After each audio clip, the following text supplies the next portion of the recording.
is not on the agenda for tonight. So if anyone's here for 115 Stratford Ave, we are not going to be discussing that. With that being said, good evening. Welcome to the June 2012 Planning Commission meeting. First thing I'd like to see is we have a motion to approve the minutes from last month or any comments or changes. So moved. I have a motion to move. May I have a second? Second. Second. All in favor? Aye. Aye. The minutes have been passed. We're going to jump right in with the SD 2012 D04 sketch plan for Valley Forge Military Academy to seek a waiver from the land development process to construct three additions, increasing, excuse me. Oh, I'm sorry, is the applicant here? The applicant is not here. We're going to skip. How about number 3 is off the agenda. That takes us to number 4. Number 3, I'm sorry. I've got the last one. I'm working off the old one. Mr. Bentley, you'd be next. Are you prepared? Yes. Great. Then we're going to go to SD 2011 S12, final plan of Thomas Bentley Boathouse Realty to subdivide existing parcel into 10 residential lots with a cul-de-sac at 1430 County Line Road, Villanova. I will turn it over to you, sir, if you can give us a quick overview of changes since the last time we saw you, and then comments to the letter from the township.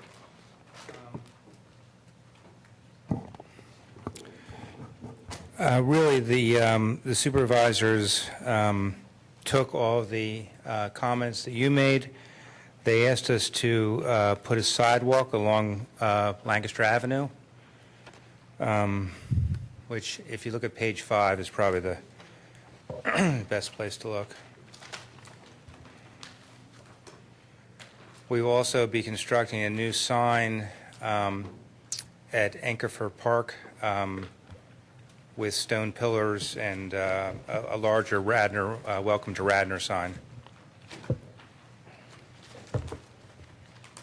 Other than that, everything's pretty much the same. Is Jordan coming tonight?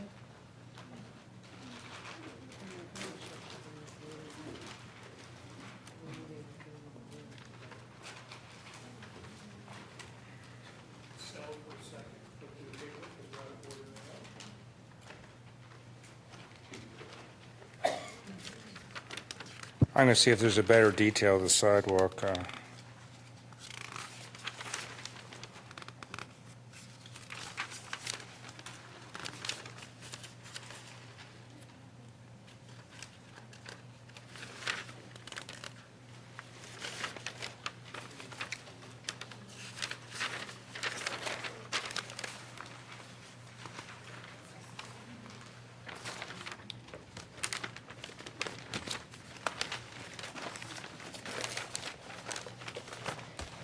Mr. Bentley, while you're looking at that, I read a note where staff is now or emergency services is now requesting that we make the bulb of the cul-de-sac no parking, and parking only on one side of the street going down. Did I read that correctly? I think I don't know that we talked about that when it was in preliminary plan, did we? Yeah, we did. Yeah, So, we did a plan, a truck routing, a fire engine routing plan that we drew and sketched up and. Right.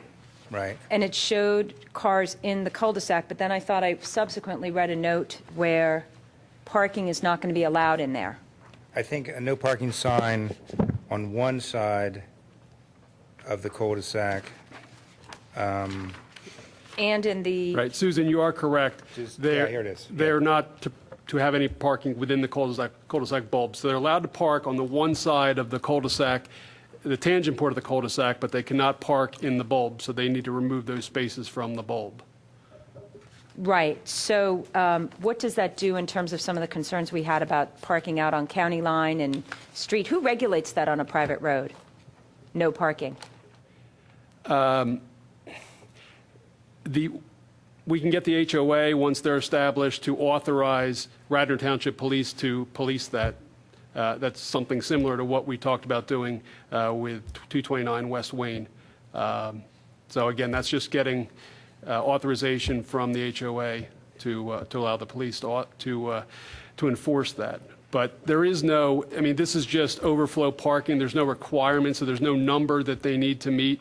It was just general overflow parking that they were providing. So if they're providing 2 spaces left, they're not deficient in any way. And so you're aware of that? Yes. And you agree to that? Yes. The no parking in the Yes. cul-de-sac? Okay, great, thank you.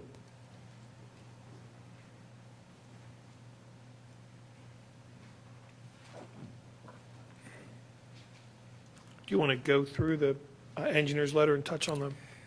Well, Any we're- open issues? We're about 3/4 of the way through this letter.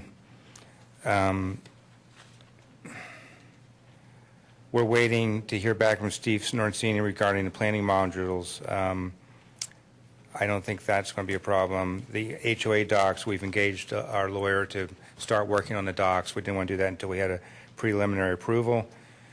The Conservation District approval, we'll be submitting shortly. We have to revise a few stormwater calcs based on, we had a couple areas where we had poor percolation for a few of our underground pits, but mostly the site is very well drained and very well perked. So we'll be making that submittal soon. Again, in stormwater, we completed everything that was required. Now we're moving a few things based on the perks being bad in a few locations. We have to sign the stormwater management maintenance agreement, which we will be doing. And then there's a lot of general stuff about add to no parking side, shift some sewer laterals, submit a full stormwater management report. There was a typo in one of the contours. We have to add aerial image to the aerial plan, which we did the way we thought we were supposed to do it, but now we got to add the image on top of it. That's on page 5. Actually, page 5 is kind of interesting because it shows how large our lots are compared to the neighbors, which I know that was a big concern before. We have to get something in our homeowners' docs about the sidewalk. We have to get a highway occupancy permit for the sidewalk. I don't think we have to get the permit for subdivision approval, but to build the sidewalk, we have to get a permit. We have to detail, we need a small retaining wall for the sidewalk. We have to detail that a little bit better. They want to see some better details. We had to trim the setback at the riparian buffer line. We have to add a riparian buffer to the legend, and we have some change. The plans need to be labeled final instead of what they are now. But this is about a day and a half of engineering work and a little bit of communication with the staff and a few permits to be submitted. So none of these items you look at as issues, then everything? I don't have any issues with any of these things, no. David, anything major there that you're concerned about from your side? No, I mean, Tom hit the key points. I mean, there's basically 3 things I was focused on, and that is the HOA document for the maintenance of the roads. We need to see something on that for John and Peter's office to review. The sanitary, verifying there's capacity for the development. As Tom indicated, he's working with Steve on that. And the stormwater infiltration, we need to see testing to verify the systems can work as proposed. So I think those are key elements that need to be tied into the final plan approval. Questions for the applicant? The only other question I had was actually for Mr. Lay. I mentioned earlier, I thought when we originally saw this plan, it was referenced as a 4.3 acre property, and now it says 3.5. And then it didn't, those calculations didn't match the plans.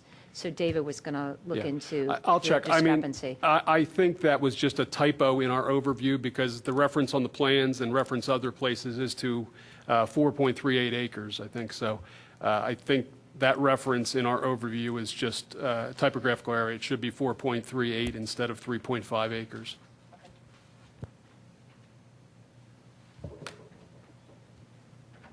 I did notice that the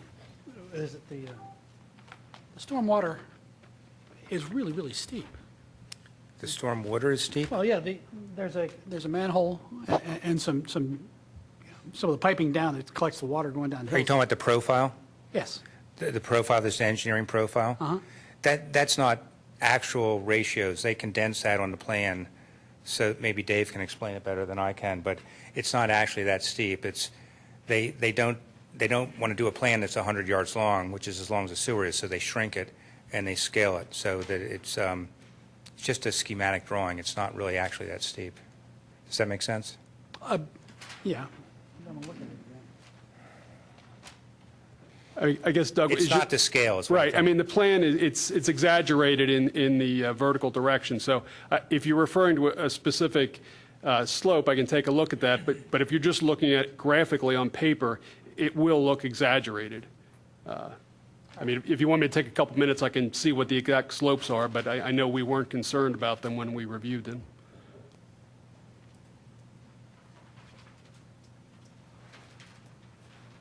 All right. I've been doing this for years, and I've always had a hard time looking at those. It's It says the vertical scale is Is- 1 inch equals 3 inches, and if they horizontal scale, 1 inch if they actually equals did the 30 scale, feet. you couldn't really see where everything was. So they want to have a real good detail of where the sewage comes into the manhole, where it goes out of the manhole. And if you actually did it on a scale that was long enough to get that, you would hardly see anything. or you'd have 15 sheets. Right. Yeah. I mean, Doug, you are correct. I mean, the pipe is relatively steep, but it's not excessively steep. It's steeper than a lot of pipes, but they have an energy dissipator at the end as it enters the basin. So the energy generated by the increased velocities is dissipated before any erosion would occur or anything of that nature. What do they use for an energy dissipator? Stone riprap. I mean, there's different sizes, so based on the slope of this pipe and the volume of the water, it's bigger stone than you would typically see on an apron, but it's a stone riprap type material. All I right, have thank you. one question. I'm sorry, are you finished? Okay. It mentions in here about the infiltration soil testing has not yet been completed. Do you do that in each of the areas where there's a detention, retention basin or Yes. infiltration system? Yeah, actually, we've done it a number of times. When I first bought the property, I went out there and got a backhoe and did a lot of testing, and we got very good test results. And then we designed the plan. You know, it's kind of a process. We got to find out where our lots are going to be, and then we drilled down and find out where the beds are going to be, and then we try and see how good the perk is there based on where the house is. So, I mean, what we have to do is, in some cases, we may have to move them a little bit. We may have to shift the house a little bit. But you don't feel that it's going to change substantially from No, what you have we now? have great based soils. on the perk tests? But the soils are great, both on the Delaware County soils map, and they're great. All the testing we've done has been great. We just found like 2 or 3 places where we didn't have ideal perk. Okay. So, and we still could have done a septic system or an infiltration system in that area. We just would have had to make it bigger and held more water. But the idea is to get the groundwater to recharge the aquifer. Well, you're on sewer, aren't you? You wouldn't be doing a I said septic system. by mistake. Yeah. I'm Okay. talking about the All right. stormwater.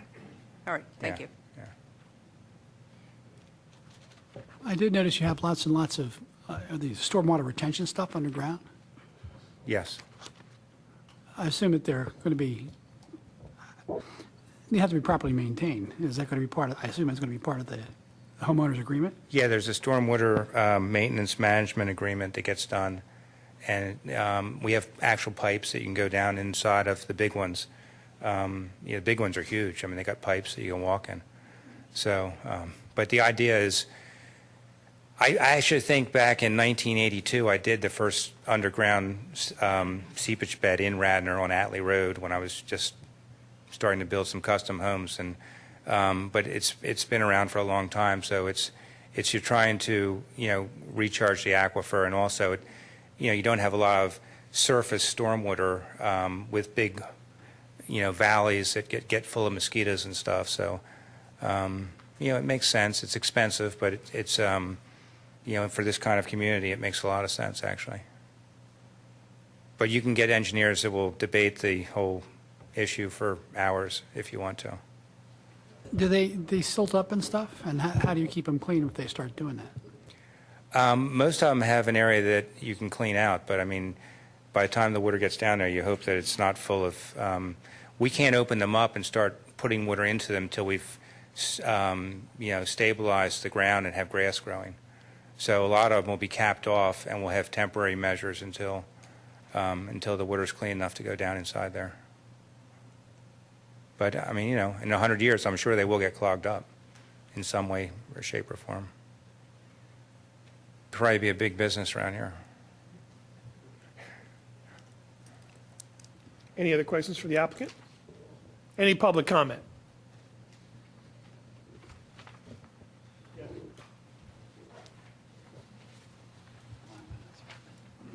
Just because I jogged here, I still have some energy.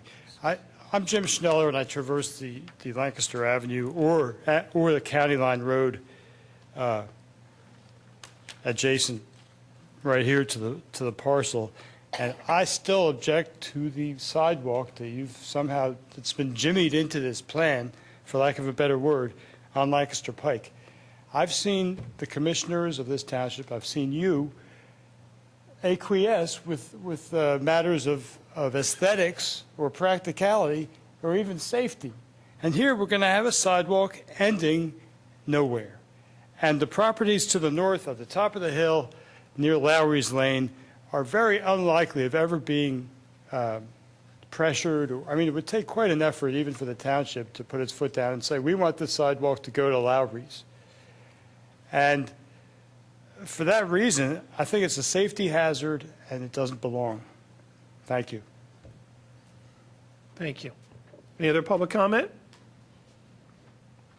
Any additional discussion or comments? With that being said, do I have a motion?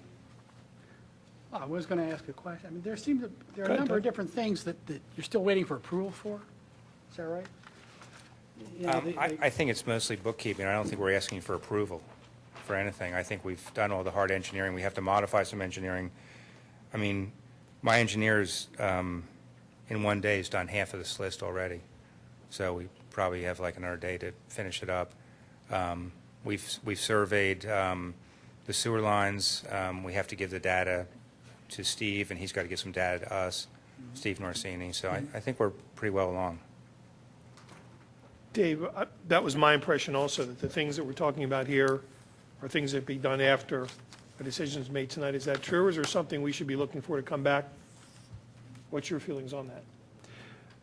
Well, I guess the sanitary and storm, I guess, are concerns. I'm sure they're not going to be deal breakers, and there's not going to be any issue, but at the final plan approval, it's kind of key that we have those I's dotted and T's crossed. I was hoping Steve might be here so I could talk to him about it, but those are the two key issues that I guess are out there. I mean, I guess you could make a recommendation of approval, but I think it's got to be contingent upon adequate sanitary sewer capacity and verification that there's adequate infiltration for the stormwater management system.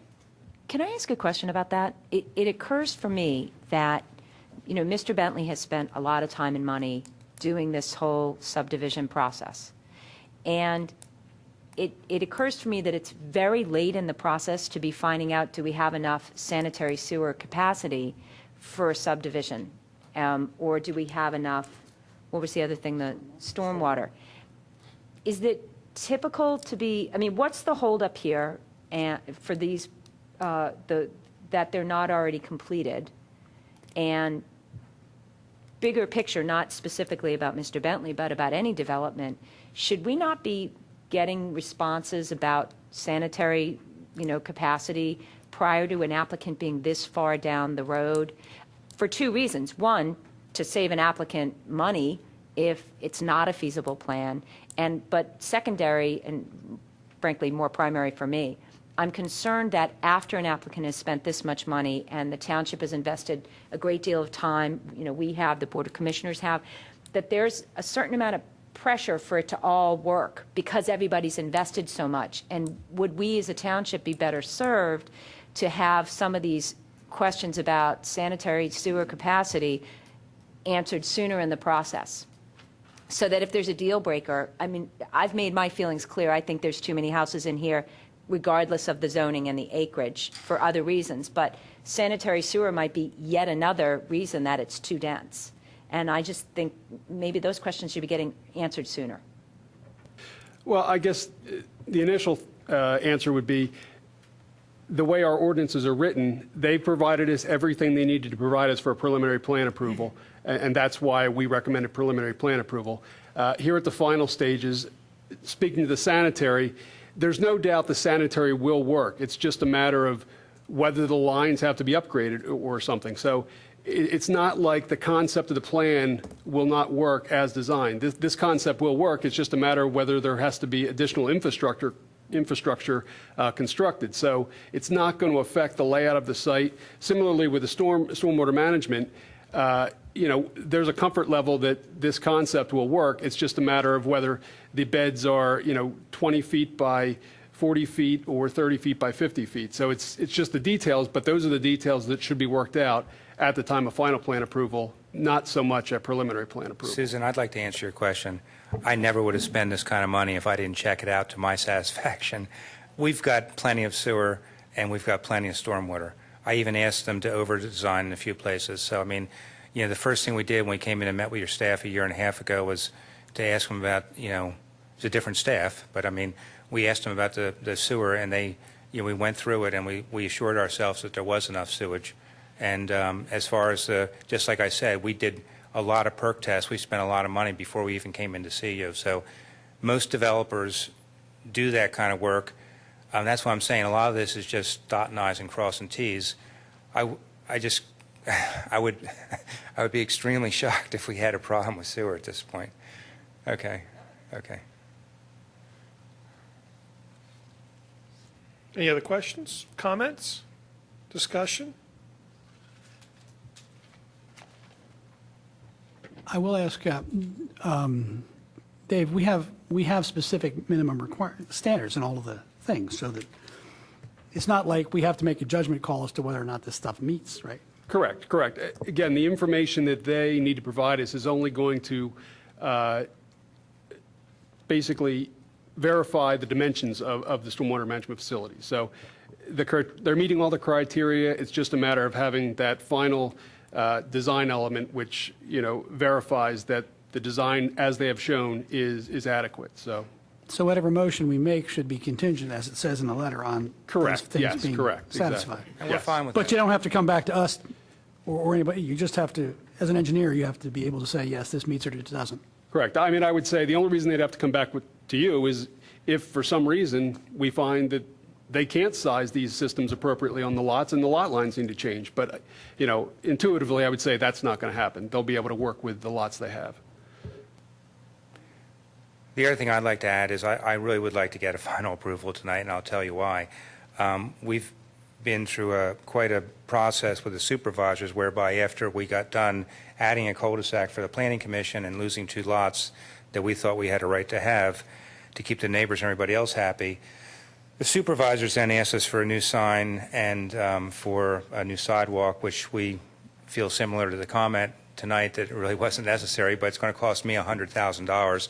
Every month longer that I take to build this project costs me another $25,000. And, with the new ordinances, in order for me to resubmit a new plan to get in to see you again, I have to wait 2 months. So I can't do it in a month. I could not possibly come and see you in July. I wo't have to wait till August. So I really think this is not a lot of stuff to trust your staff on. So that's it. Thank you. Okay, any more questions or discussions? If not, can we have a motion? I'll make a motion that we approve this as a final plan, providing that the final design for the stormwater requirements meet the satisfaction of our township engineers. Thank you, and the sanitary requirements. Okay, motion from Julia. Do I have a second? I'll Second. I have a second from Steve. All in favor? Aye. Anyone opposed? Opposed? 1 opposed, motion carries. Thank you.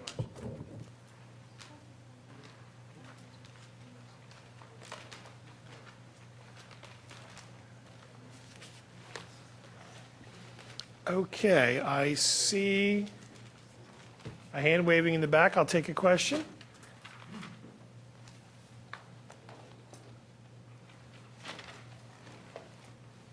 I'm assuming the Valley Forge Military Academy is still not here? I didn't want to interrupt and waylay this in any way, but I don't understand why people don't submit their plans to the Conservation District sooner. Sooner than, Well, this is like last minute that I'm the chair of the Conservation District. We meet every month. I mean, it seems kind of if this man's been working on this all this time, why he didn't submit, I mean, that's one of the things that's unresolved. So maybe there What's should the be- requirement? Pardon me? What's the requirement for submitting it?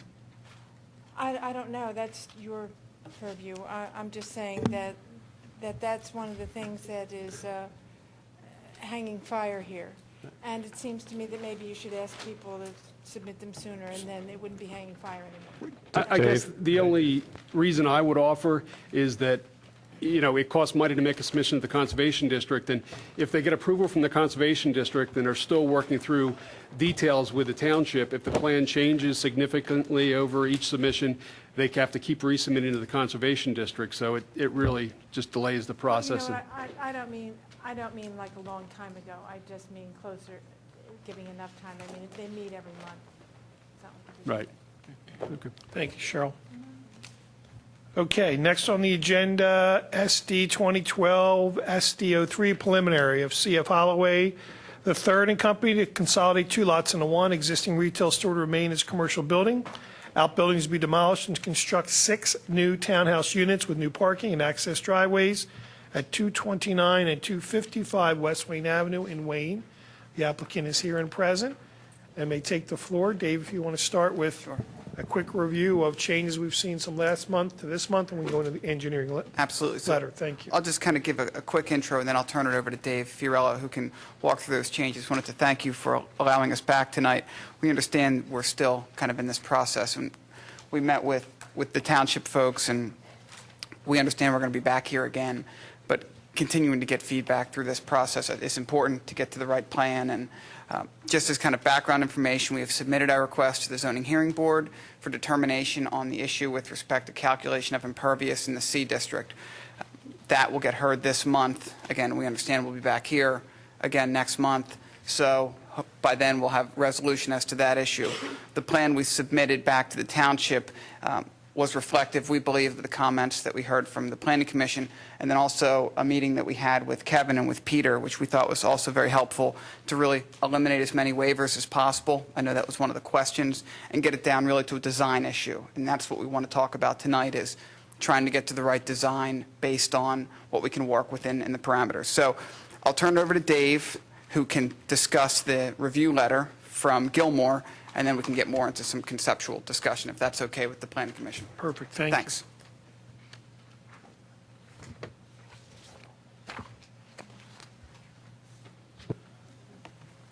Good evening. Dave Fiorello from Omni and Associates. We're here tonight with plans that we have revised to take into account the comments that were raised before. Essentially, what we have done is reduced the size of the commercial building again. We've rearranged the parking.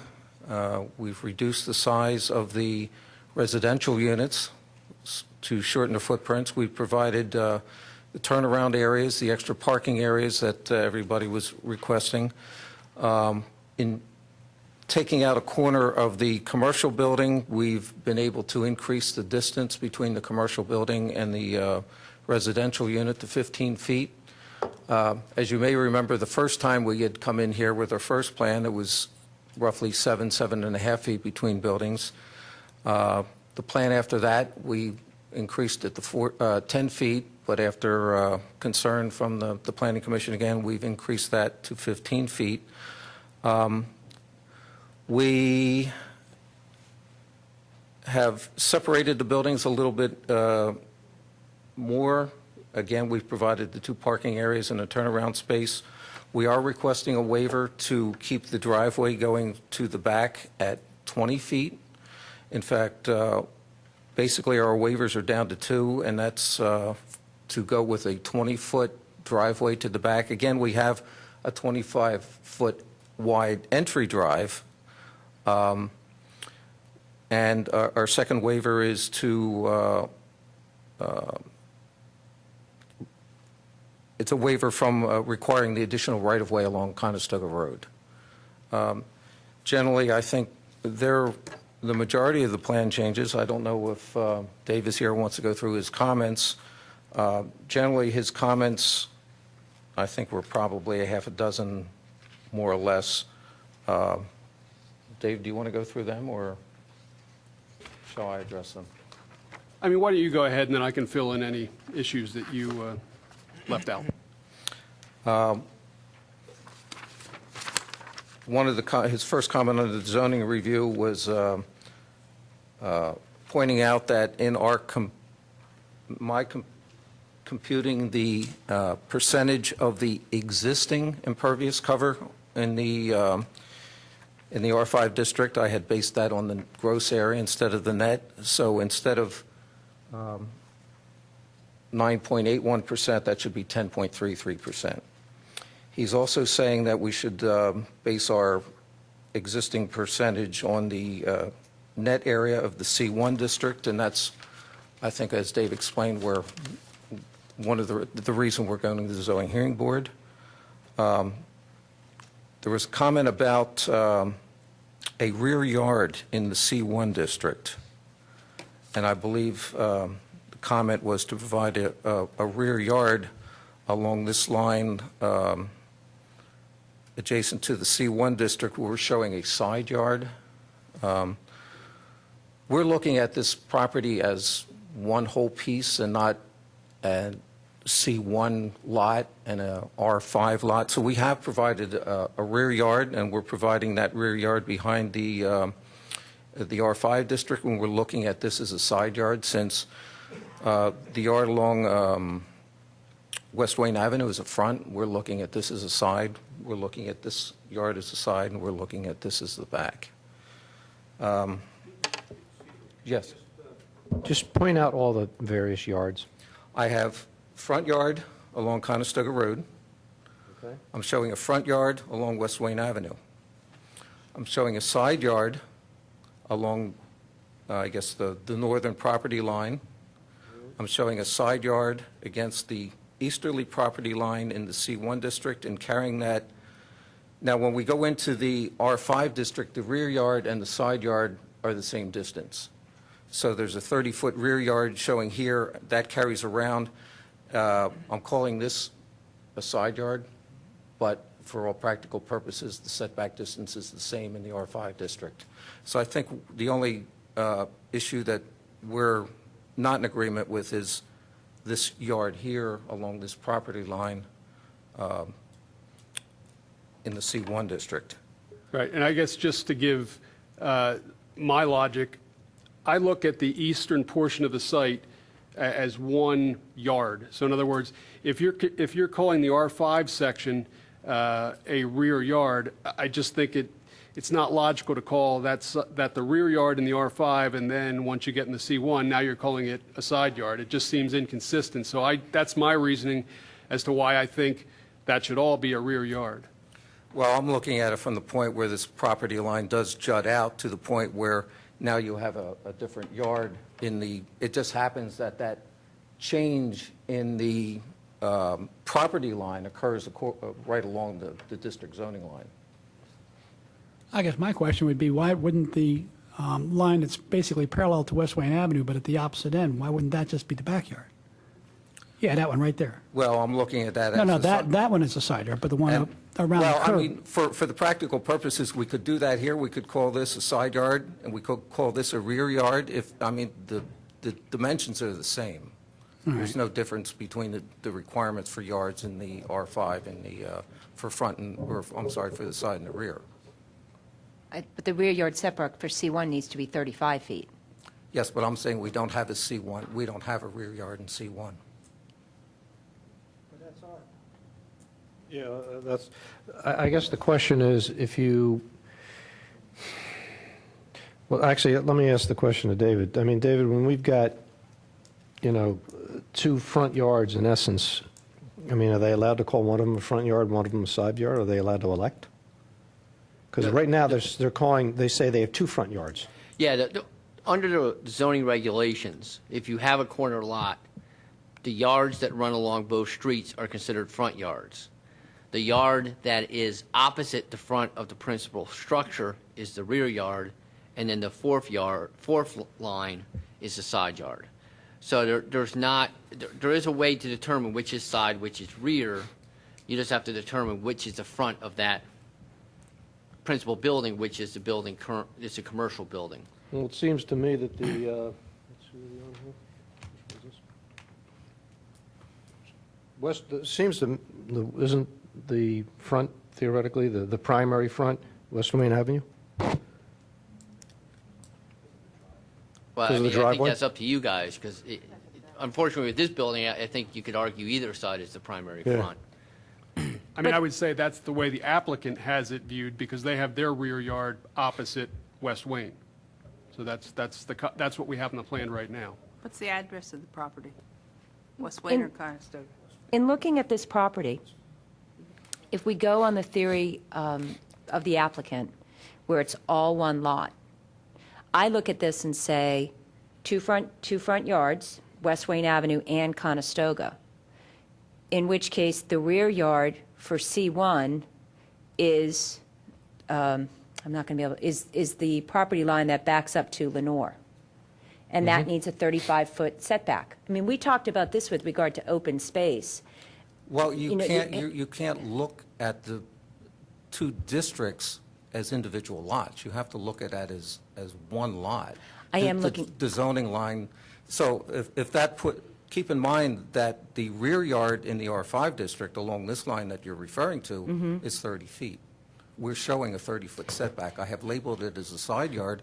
I can easily change side yard to rear yard, and it does not affect the plan. So in essence, what happens is you theoretically lose your rear yard as it blends into the residential district, I guess. I'm sorry? I don't know. Well, you've got the commercial district rear yard, I guess, disappears, is what you're saying, because it blends into the residential district, and then Yes. you pick up the rear yard for the residential district. That becomes the rear yard for the lot. the appropriate rear yard to base your calculations That's on. my opinion, yes. But we didn't follow that same logic with the concept of open space.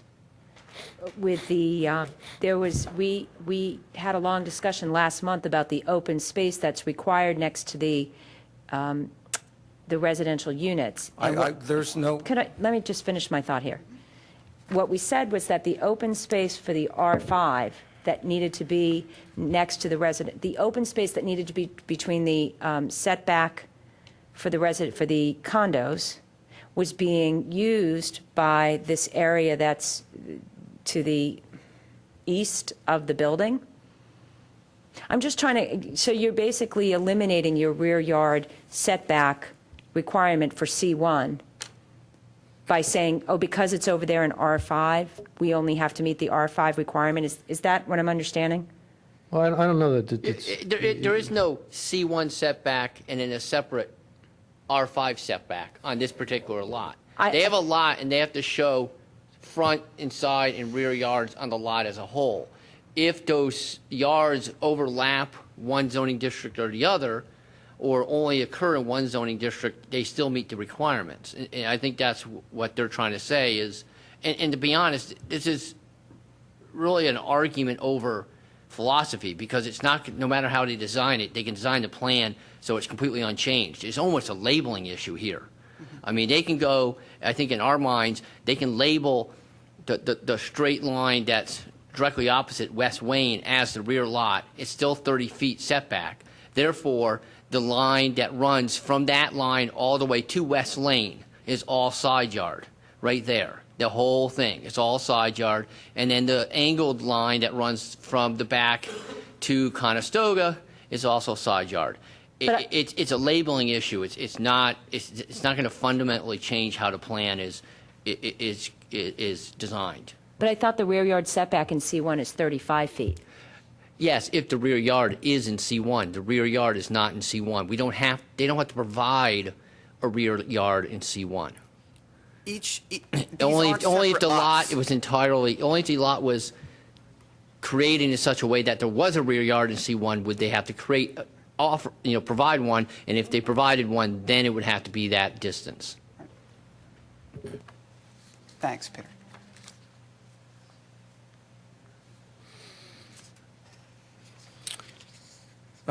There's also a comment that the loading space that had been previously provided was removed. That is the case.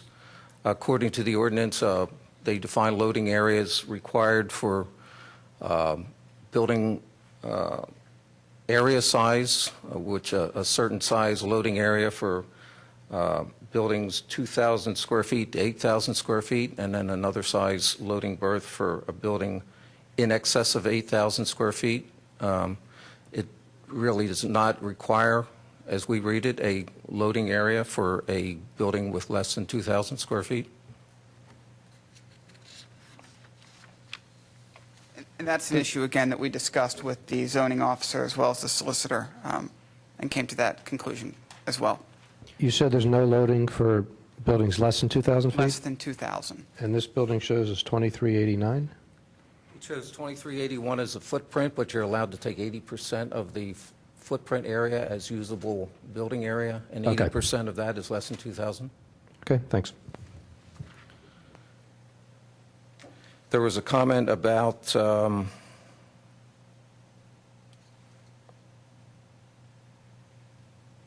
I guess the parking spaces along Conestoga Road we were talking about areas of front yard. And maybe, Dave, you want to talk about this, where we had delineated the two front yards?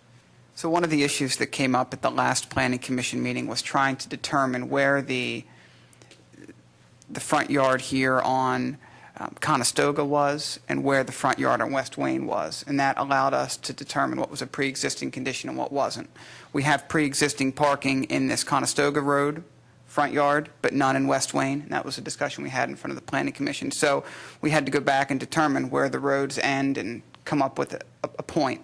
We did that. We brought it to the township. That we spoke with Kevin, and that is the line you see right down the middle here. It takes a point on the building, takes the intersection of the roads, and draws a straight line. Kevin was comfortable with that when we met with him and showed him that. Once we did that, we pulled all of the parking that we had on the West Wayne side of that out and left only the parking on the Conestoga Road side, which is, again, existing. So that addresses the comment with respect to front yard setback parking. And if you recall, the discussion we had at the last Planning Commission was we were able to continue that parking so long as we did not increase the encroachment, which we have not. Dave, the only thing I would say in addition to that is we did not utilize the corner of the building in determining that line. We used the offset of the right-of-way lines from the deed property line and the setback lines. Okay. But the building was not affected Okay. as part of that. Thanks, Kevin.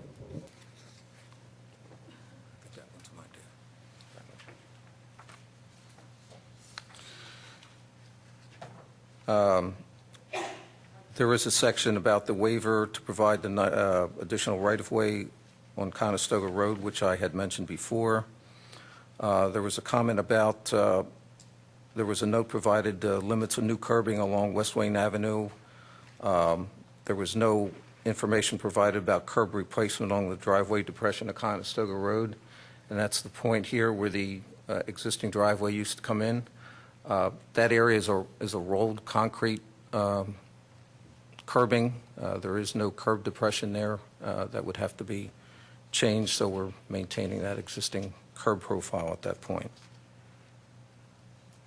There's also a comment about us requesting the waiver for the 20-foot wide driveway through here that I had pointed out earlier.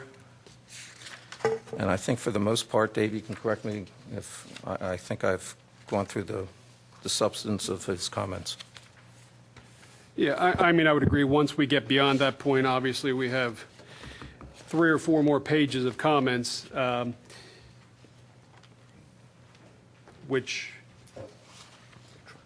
Right. Which we have addressed in letter form, and a lot of these are items that would come down the final plan stage. But I think, as Dave mentioned, we're seeking direction from the Planning Commission tonight on the proper way of proceeding here. Dave, if I could just throw in one other thing. I mean, I guess the only other key issue that we're focused on is just verifying that truck access, there's adequate truck access for movement around the site.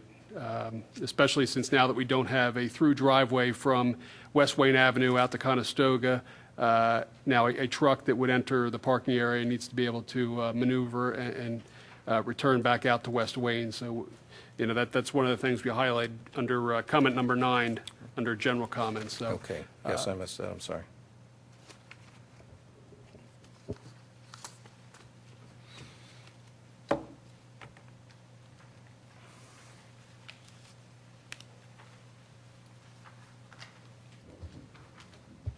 I have a question.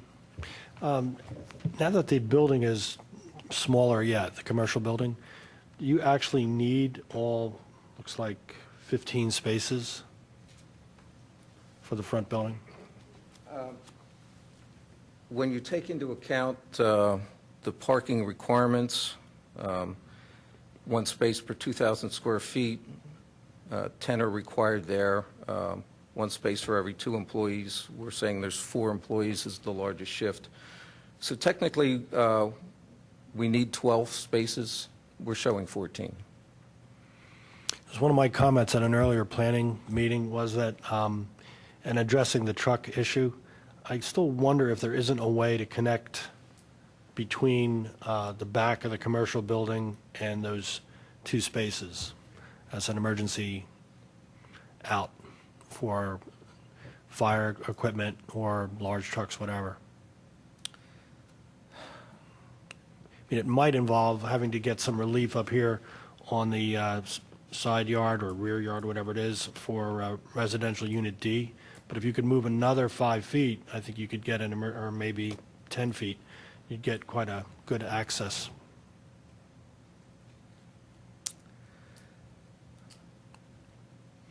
And you don't. I believe if there's no, an emergency vehicle could easily go over the sidewalk if they had to, as long as there's no landscaping in there. Certainly that could be done. Shifting the buildings over, again, would require some type of relief from the setbacks. It seems to me it might be a balance that's worth pursuing, that's all. I've felt that way for at least 2 of the other meetings.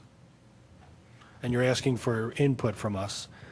That's something that, if I was in a position to grant that variance for the setback, I think I would, to get that better emergency traffic flow. Dave, could you point that out on the map so we all understand I think exactly what Skip's I think Skip pointing is out? talking about the 15 feet that we have provided between here. Certainly, it's wide enough for a vehicle to get through there. Skip, I think you're talking about something more permanent in terms of paving of some sort through there. Potentially, you could get rid of one of the little end pieces up here. I mean, you could pull in, back up, and that's your way in and out.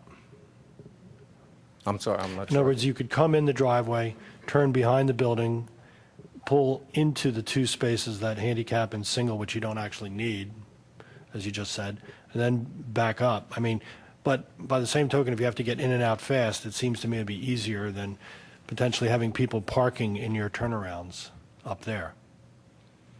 Yeah, I believe it was pointed out last meeting that the emergency service didn't have any problem with the layout it was shown, but I think with some discussion, we'll see what we can do.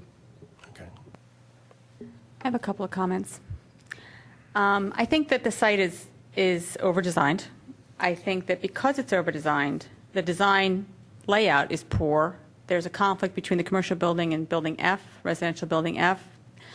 There is trash and loading and those kinds of activities going on basically in their front entrance. We've been talking about just now that the flow of the traffic and trucks on the site is poor also because it's over-designed. We're talking about that we don't have possibly adequate side yards. I disagree with that. I don't think that the side yards are the problem here. I think that we're concerned because everything seems too pushed in here.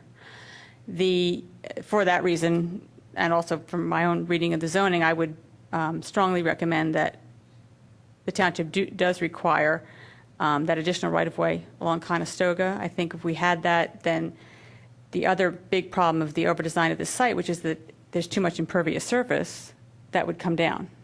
Well, I tend to disagree with you in the too much impervious. I mean, we are in compliance with the zoning regulations. We're actually under the limits that are allowed in the R5 district. We're not in agreement. We're waiting for, we'll be in front of the zoning hearing board to get a determination about the C1 district, but if they back us, or Well, clearly, if they it's the agree with us. C1 district portion of the property that's almost completely impervious. That's where the problem is. Well, I And in think it's a this matter area of of the township, interpretation, and the way we interpret the ordinance, we're under the 60% that's required. Even if you add the additional right-of-way along Conestoga? The way we're looking at it is you don't subtract the right-of-way out of the net area. So even if you provided the additional right-of-way, it wouldn't make a difference.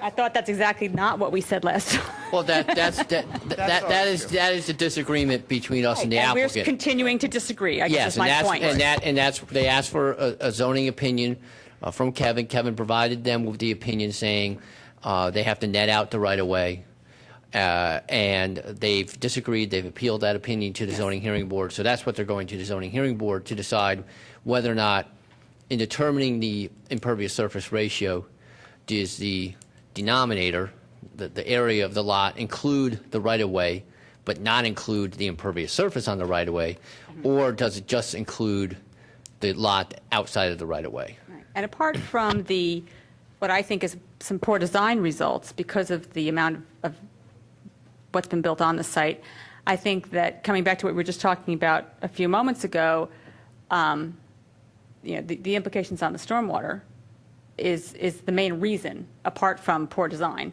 that for me, that would be my biggest concern with this property. Again, we can go back over minor things. We talked about, design issues, possible alternatives. Skip was talking about, other alternates, but I think it's a bigger problem than that. It's the elephant in the room. What is the elephant in the room? That to look at C1, it's almost entirely covered in impervious. So we can't address C1, though, because that's ultimately in front of the zoning board. If they come back and agree with the solicitor as to the interpretation of, and the zoning officer, as to the interpretation of calculating impervious, we understand this plan has almost a non-starter issue there. But we can't address that beyond that. All we can do now is, and just so everybody's aware, using the existing calculations that the township wants to put forth for the C1, right now it is way over. So present existing condition, way over, using their calculations. So if we're going to develop this project, any project on this property, any project, it's over. You can't do it. So we have to at least wait for a final determination from the governing body in this township that has the ability to do that. Once we have that, it's either going to make any project on this site go or not. And we understand that. So we can't fixate on C1 because we're really not doing anything in C1. We're shrinking the building. It's already over the impervious. We're dealing with the R5, which when we came in, we used a blended rate, taking it all the way back to the first meeting. And that was over on impervious for the R5. So it was sharpen it, split the calculations, come back and show me a plan that is not over in the R5. So that's what we've been doing. And then it was get rid of the waivers with respect to the R5. So that's where we've been going because we do know that in the C1, we can't address that with tweaks and minor changes. It's either going to go or it's not, and that's ultimately going to be decided before the zoning hearing board. We can't make that decision or determination based on that design without that guidance. But if they come back and they agree with us, then this plan is compliant with impervious. Dave, I want to clarify something. You say you're not doing anything in C1. Under the existing impervious coverage for C1 on your plans, you have 9,458 square feet. The proposed coverage in the C1 is 13,288 square feet. It's a 50% increase. But if we move forward And whether or not- I'm sorry, because we talked about the by right plan as well, which we have, because Ed asked us to bring a by right for the R5 as well. So we have that, and that is when we remove this driveway here to the R5 portion. So I apologize. Developing the C2 or the C1, if we get the determination from the township that our calculations are correct, this plan is compliant for impervious coverage. Now, obviously, I know that Julia has design issues, and those we can discuss and work through, because ultimately, that's where the discussion is going to push us. But if we're non-compliant with the ordinance, we understand we're not going anywhere. It's beyond a design issue. So that's why we said we really can't speak to that. We want to speak more to design, because in our opinion, we've presented a good argument to the zoning board, and we know we have to win that argument in order to make this plan work. But if we do, we want to be able to continue the process and move along. And this is what's in front of the zoning board. This is what the plan they're looking at and making their determination as to the calculation of that impervious coverage. Because as I spoke with the last meeting with Kathy, if we show them a different plan and we're asking for a determination and then we ultimately go back, it's kind of a revolving door. We have to give them something we can work from. And we believe in the C district, this is a plan we think is compliant and that we want to work from. The R5 is already compliant, so now we're tweaking the R5, and that's where our real development is. It's in the R5. On page 1, sheet 1, the little asterisks that are here still seem to indicate that there's a blending. Is that just old notes that need to go away? Where you're talking about percent of gross area in the C1 minus the percent of net area in R5? Yeah, that has nothing to do with blending. Okay, and so, What I'm stating is that according to the zoning code, it requires you to subtract out the right-of-way from the R1 through R6, R5 districts, which we've done in our calculations. okay, It does not require us to subtract out the right-of-way from the C1 district, and that is what we did in our calculations.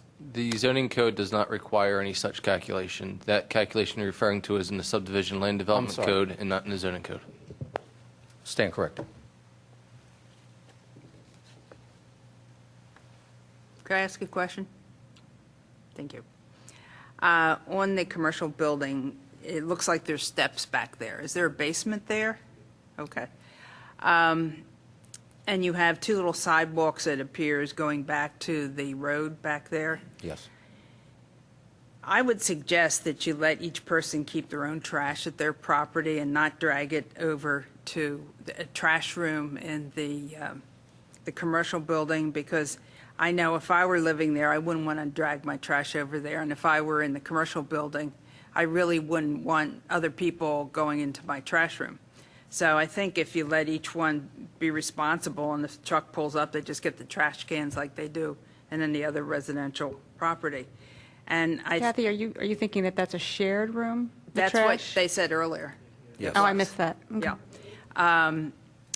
So therefore, why do you need those two sidewalks connecting to the driveway back there? You could eliminate them, and that would cut out some impervious there. I don't see the need for the sidewalk going alongside of the commercial building back to the road. Well, right now, the way we're looking at our impervious numbers, we're well under with the impervious in the C district. We're within 100 square feet or so in the R district. So Are those sidewalks existing? around the building? Yeah, and in the No, back? they're not. Okay. They're being proposed. Well, if you're walking Yeah. to your house, Yeah, you could. it's a nice touch. Instead of If you want to go back to the existing conditions plan, you can see right now Oh, that yeah. there's Okay. a driveway that comes up through there. So that whole area along that one side of the building is currently impervious. Okay.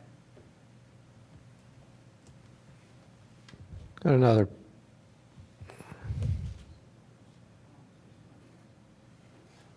I would also agree with Skip about trying to loop that through there in the middle.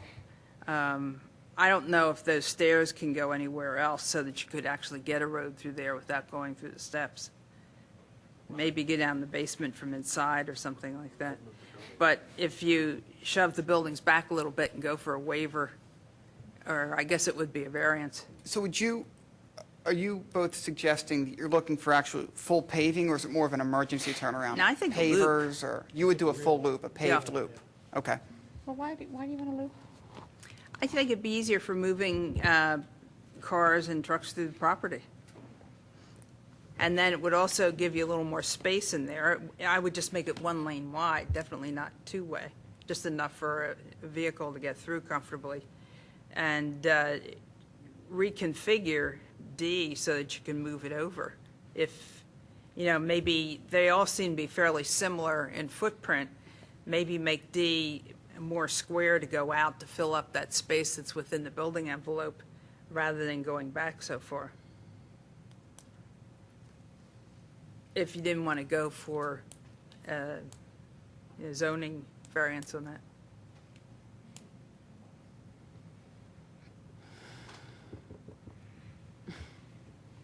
Of course, back to the elephant comment, if you had 5 units, we could drive right through F. But I understand that. What I was trying to say before is that until the zoning issue is settled, we're limited in what we can do with this plan. And design, I mean, we can all spend a lot of time on that, but the zoning issues have to be answered. That's what I was trying to say before, Mr. Falcone. So to present the plan, Ed asked us to go back and look and say, okay, show me a way you can get your 6 units in residential and not deal with the issues that are really coming up. Though we still have impervious issues in the front based on the township's calculation. We could probably go only with existing condition, and you'd be deficient in parking, which is what's there now. But the back end takes its access squarely in the R district, and you have a 6-unit condominium. Now, this was obviously not something we considered first off because it's not consistent with what's around that property. I mean, they work terrific in the center of town, right on 30. They're great design, these condos. But in a residential neighborhood like this, where you have townhouses to the rear here, and then you have single family and twins back here, this type of residential development it isn't consistent. And this is not what we presented to the neighbors when we presented our plan. We presented the townhouses, and they were in favor of that because it is a very consistent design. So this could be done. Again, so on R5, I know one of the issues was we're really borrowing the impervious from the commercial in order to get our access to the R5, and that's why we're able to keep our impervious back under in the R5 district. Well, this we aren't. We're keeping our access point on Conestoga, and we're taking all of our access on the R5 district. We're leaving our access point kind of into the middle of West Wayne and Conestoga. We've added this parking here, again, which creates impervious issues on the commercial property, but we could shave it all off and leave it only as existing and deal with kind of a pre-existing condition. But this is a plan that we would consider more of a by right, but again, we think we have one. But this is another avenue. It's just we do not think great design for the property only because it's not consistent with the neighborhood. So you were saying that these massive structures first you were saying it's a by right plan, but then you were saying except the parking. No, so the R5 portion, what we were asked to do was, because of the way we take access in the other plan, we take our access to the R district through the commercial district. Yes. So the argument is, well, you might be fine on impervious in the R district, but you're really getting all of your access through impervious in the commercial district. So, and we said, well, okay. So it was, show me a way you can take your access in the R district and have your 6 units. And that. But is this a by right plan in both the R and the C districts? What you're showing here is on this plan. This plan is not. Again, so we focused Okay. primarily on, we thought our task was I understand that. We were focusing on R5, showing we can have 6 units in the R5. Ultimately, again, this plan is compliant if we use our interpretation of impervious, and it's not if you use the townships in the C1 district. We were focused on the R5, saying we can have our our development in the R5 and not use any C1 impervious, which was an important point of discussion early on. I'm not sure if you were here for that first meeting, but it was definitely something that came up, and it was show us that it's possible, and it is possible to not borrow the impervious from the C district to satisfy the requirements of the R district. So that's what you have here. And again, we could certainly get rid of all of the new parking we added in the C district, and we could have just what's there now. And that would be then totally compliant no matter whose interpretation you use to calculate the impervious. My understanding, though, was that there was gravel parking back in the area where the townhouses are, where these townhouses are built. Is that not so? So that in fact you're actually having overflow parking from the macadam or the asphalt area and gravel stuff behind it? You're talking about parking. Doug, are you talking about existing conditions? Yeah. Right now, we're showing, right now, there's an existing greenhouse. It's shown here in this, delineated by this brown box here. Right now, we're calling this lawn. However, if you get, what is there are the remnants or the foundations or the whatever was taken up of several greenhouses that were back here. You go back to aerial photos from several years back. There were 2 additional greenhouses in this area that were on this lot that had been taken down. So whatever area that you may have seen or whatever is back there is probably the remnants of former buildings on this lot. I mean, we're looking at this as current day conditions and existing impervious cover. But if you were to go back a few years when those buildings were there, certainly the amount of impervious on the C1 or the R5 lot was probably twice as much as what's on there now. Is the parking, but in effect, you're supplementing the parking that is existing on the C1 portion of it with asphalt parking, which is over on the R5 side. Well, And you take that away when you do your by right plan, then you don't right now, necessarily they're have. pretty much access driveways. They're not parking lots.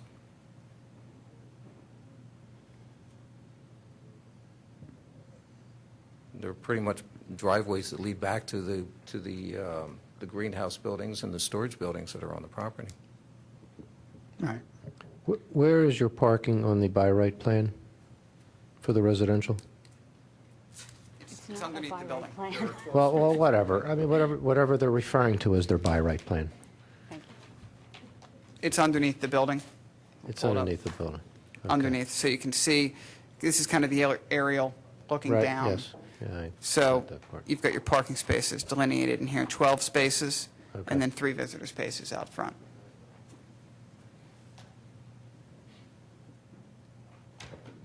Dave, So your contention then is you can, on the residential, you can build that out the way it is, and the worst-case scenario is that you would be stuck with the existing parking in the commercial district. You wouldn't be able to add parking, and that would be an existing condition that was grandfathered in. That's what your contention is. That's right. This is all green Right. on the current plan. That's right. Okay. What would be the point of adding all that additional parking? It's to bring this building into compliance with the ordinance. 1, 2, This is 3, commercial 4, parking. 5, 6, 7, 8. Oh, you need a few parking spots, not quite as many as you're showing on here with this calculation. Right. That building might be a different size. Bigger building, thank you. That makes sense. Well, and We're showing the need for 14 spaces, and we're providing 14 spaces on that plan. in this calculation. And the rationale for having the driveways connected is what? I'm sorry, you mean this connection through here? Yes. That's there now. So that's leaving the condition. Right. So we have, this is, the current access on Conestoga, and it kind of wraps through and comes out. If I look at your existing condition plans, that's not exactly accurate, but I get where you're going with that. It follows the same. There are 2 access points. We had to widen the driveway to 25 feet to provide a 25-foot access drive according to Okay. our discussions previously, but if you remember, the first plan that we had come in with, our first submission, showed the maintaining of that driveway on Conestoga Road with the driveway coming through and connecting them. That's when we were blending the impervious coverage, and when we were told that we could not blend the impervious, we had to take that driveway away in order to make the impervious work. And did we understand that you would have to subdivide this property in order to maintain the nonconformity, or did we mishear that? You do not have to subdivide to maintain the nonconformity. Okay. It's my interpretation. I can ask Peter to confirm that, but that you don't need to subdivide to maintain a pre-existing nonconforming condition. It's when the property is split zoned, you have to look to the use on each property. And Right, yes. Dave, what are you trying to accomplish tonight, since we can't really discuss the commercial end of it? And it seems that you really need to know what you're doing with zoning before we do anything. Why are we discussing it at all, basically? right, because with respect to commercial, we know that we can't really do much. But in the residential, assuming the township comes down on our side, we have a plan that is compliant with all the zoning requirements. So we're trying to tweak it in response to your comments. I mean, a comment from Skip is the perfect example. You know, look, sure. So, you know, that's really then a design issue. That's not a compliance issue, because then we meet all of the requirements in the R district with respect to design. So then it's an opinion So discussion. your question is, assuming that the front part is approved the way you want it, then what can you do with the back part, because you feel that is compliant? That's right. All right. So. And that's what we're looking for, feedback on the R comments, district. I guess. Right. They're the only ones I can think of from me personally. But if there's no comments from anybody else. Well, I guess what we're trying to avoid is Then the let's move situation on. where, we're not trying to avoid the situation. I guess we want the situation where we're in front of the zoning board, we get a favorable determination, and we're back to this commission. But we don't want to be back here to say, well, that's great, but we don't like anything you've done in the, like Julia said, you know, it's bad design. That was an enormous waste of your time. So we're trying to. Okay. I think probably the feel has been that they'd like to see one unit removed, and that would take away pretty much all your problems. If you can't remove it, then it looks like maybe reconfigure D so that you can get more space there, possibly to put a road through. And if I'm misquoting somebody, please, you know, correct it. But if you're not willing or don't want to eliminate a unit, and, you know, we don't have a whole lot of options, I suppose, in the way of suggestions. So why are we beating a dead horse here, basically? Do you require any waivers at all on the residential side? None. Not even from the Conestoga Road right away? I guess we could.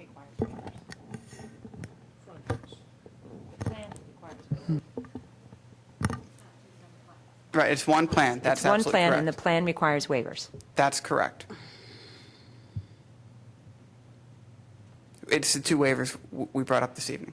And we, just for point of reference, we did discuss the additional right-of-way with the township and have come up with ways to handle that by way of possibly granting an easement to the township that would go on, that would allow them the use of that right-of-way in the event that they needed it. So it's a discussion we've already commenced with them with respect to that 8-foot right-of-way. And again, that was a conversation we did have with township folks.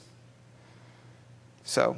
Let me just ask. And I'm sorry, but, and the 20-foot waiver we put on, that was something we discussed last time here. I mean, if it was, we want 25 feet, we think that's better design, then we would have gone that route, but that was not what I recall hearing. It was, no, we think we're okay with 20, assuming the overall project meets what we're looking for. So that's what we heard, and that's why it's a waiver that's still on the plan. Let me just ask on the one comment we've Yes, heard sir. tonight about this through road or turnaround. Is everyone in agreement that if this plan was approved, if the C1 No. was settled, that you like that? No. No. As just as a design, I don't think it's a good idea. I think it solves some of the practical problems of But you like it better perhaps separate? truck movement. But in terms of its impact on the residential area, overall, I think it would be a downside. I agree with Julia. So we're I kind don't- of split on that, so it doesn't sound like there's a consensus there. But I think the fact that people are asking about that reflects that there's very poor circulation for the commercial building. For instance, the biggest conflict in the design here is between the back of the commercial building where all the disgusting things could happen and where it might be smelly and dangerous and trucks going up backwards and backing up, and the front entrance of Unit F, which is too close to the commercial building. Yeah, but let me ask you a question. Why couldn't you move, is it that objectionable to move the trash collection to the side on Conestoga, kind of next to, unit number 1, parking space number 1? Because I agree with Julia, having trash pickup in the back of a building and all that entails next to a unit is not really. So what you're going to do is make the trash pickup next to the handicapped accessible parking space? That can be relocated, Oh, no, right? wait, you've got to have that ramp, you've got to have the side aisle. I agree, paint's cheaper than, Well, we did originally have that trash recycling room in that corner. We moved it to the other side. We thought it would be closer to the units, especially if they're going to be bringing the trash over there. But if we take Kathy's concern into play here and have the individual units have their own trash collection, certainly that trash recycling room could be made a lot smaller and possibly moved. Then spot number 1 could just go away and be a loading zone that you don't have to have, but still a loading zone. Well, that one spot, we are providing the handicapped access at that point. We'd have to find another location for that, which requires some juggling of the parking spaces, but Where's your front door of the commercial building? Is it in the corner, huh? I'm not sure. Commission members, if the trash is moved closer towards Conestoga Road, you're actually bringing that closer to the residential units. It's closer to Right. Unit F. I was going to point that out. It's next door to their windows or whatever. I'm pointing Kathy to the Oh, I'm to the sorry. front door. I'm sorry for that. Front door is there? Yes. Yes. Well, you could put the handicapped over in one of the spots opposite the front door, couldn't you? If you're trying to open that up more. Well, I agree that. We did have Take the it trash straight out. opposite, yeah, and not supposed to trying have to a work the handicapped best. accessible route through a vehicular path of travel. Oh, okay. I can tell you that.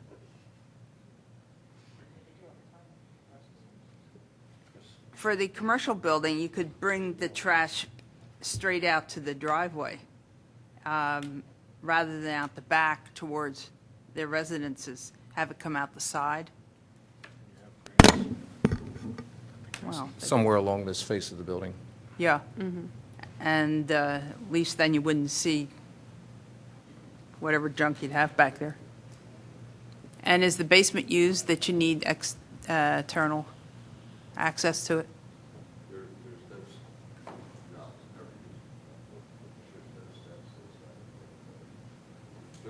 Those steps would be only access to the basement right now. There's no steps in the building. Okay. But there's mechanical stuff in the basement, right? This building support, like the furnace and stuff, there's nothing down here? Why don't you come forward? Please, come on forward and so everybody can hear you. Thank you.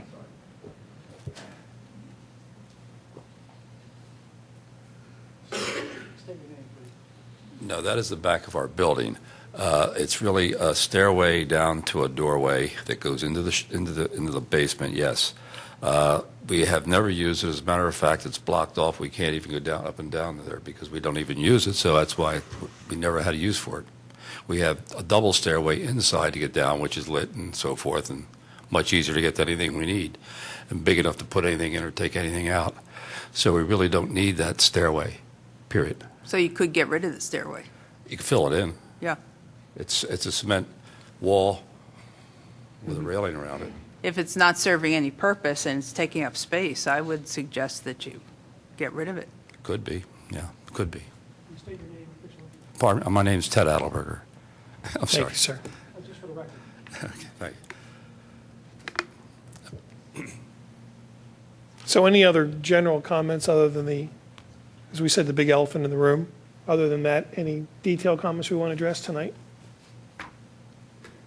So just if I could follow Just- up on the discussion. I'm sorry, Peter, go ahead. Just to, since you did this once on the loop, I think, Ed, maybe you want to talk about the big elephant and find out, is that a consensus issue to lose a unit? Well, we can't decide zoning. But we can make a recommendation. As a planning commission To zoning? board, we can make a recommendation to zoning. It's not binding anyway. It's to make sure that they're not just listening to, oh, well, this is what was said at the planning commission meeting. They actually know we feel strongly about it. We've given them a recommendation. I mean, that issue's not before zoning, so we won't present anything on the units. It's, the only thing we're presenting is the impervious coverage. But if we ever were to go for a variance or something, we certainly, But as I said before, we're commenting on the entire plan, not just the... absolutely. Right. But, so our request to zoning, though, their review is, and Peter can confirm this, is only going to be with respect to our question, which is a general ordinance interpretation question. It's not necessarily a plan interpretation question. Right, so going back to the road behind, linking around, it sounded like you folks weren't really in favor of it, design-wise. I would agree with you, design-wise, probably. I think it solves one problem, but Creates another, yeah. Because Because unless you're going to lose Unit F, then, the road would make sense if you eliminated Unit F or moved it quite a bit. But I think to have a road by there, even though the flow would be better, it wouldn't be real attractive. And even though the units aren't perhaps individually as nice, I'd prefer the plan that they're calling the by right plan. I prefer the separation of the residential and commercial uses rather than, I mean, if you have a completely urban setting where the commercial buildings and the residential buildings share walls, it's a certain vernacular. It works a certain way, people know what to expect. If you have a separated thing where you've got residential here, separate drive, commercial here, separate drive, that's a different vernacular. That works in terms of design. You can make that into a very workable space. What you've got here is separate uses smushed up against each other, and you create points of conflict that are poor designs and create traffic flow issues, pedestrian flow issues, use issues between residential and the trash, and that's what doesn't work for me. I mean, I have to say, I agree with Julia when I saw and I won't call it the by right plan, when I see the alternate plan that you showed us, I actually was not as bothered by it for a couple of reasons. The separation from commercial, for sure. I mean, that would need but to be all the tweaked, too. setbacks from all of the property lines were larger. And I think that the height of, I mean, I'm assuming that a contained condo unit like that is still going to be the 40 feet high that's allowed, or something close to that. So the distance from the street and the distance from the properties on Lenore and the property east of this on West Wayne, it had bigger less so with the West Wayne Right. property, but more so with Lenore and Conestoga. It clearly, I mean, I'm bothered by I've been bothered by the shared use of the driveway. People coming in for business, people coming in for residential. I've been bothered by that from the get-go. I think we're all working really hard to try to find how to fix this flow issue. One side fixes it, but it creates a different problem. I can't see trying to figure out ways to keep squishing the sixth unit in there and create this circular thing. I was not all that bothered. I mean, I'd want to obviously see more details to that, but I was actually not bothered by that. And I don't think it's completely inconsistent with some other things we've seen in Wayne. And so I would be, again, until your zoning issues are resolved, but as a design issue, I would have liked to have seen more detail about that plan. I think that plan has some value. Is that what's that picture he's holding his hand? No, those are the townhouses. Oh. That was the original presentation that we made on the design of the townhouses and why we elected to go with that with respect to the surrounding neighbors. I wouldn't get too much into it. So the double driveway doesn't bother you as much? Because I like the idea of getting rid of that separate entrance. I The think- Conestoga Road entrance. I'd I rather think they see could it all have. coming west. I think they could pull up some impervious on that double driveway and make them more distinct. Again, I'd want to see more detail of it. We all know how busy this florist can get at certain times of the year. Now, it's not an everyday occurrence, but I mentioned this a month or two ago. I really envision a situation where the residents are in the back and people are customers of the florist shop or whatever commercial use is there are coming in and illegally parking along the 20-foot drive, creating a congestion. God forbid there's an emergency. We live in a mixed, it's mixed zoning here, but I think to the extent that we can keep driveway uses separate, there's value in looking at that plan. And the fact that the setbacks were greater, and I think that there's even less impervious in the R5 portion because the driveways and the parking is underneath, I think that had value. I would like to have seen that plan a little bit in more detail. That wouldn't have bothered me. Can we look at that again real quick? Or no? Yeah.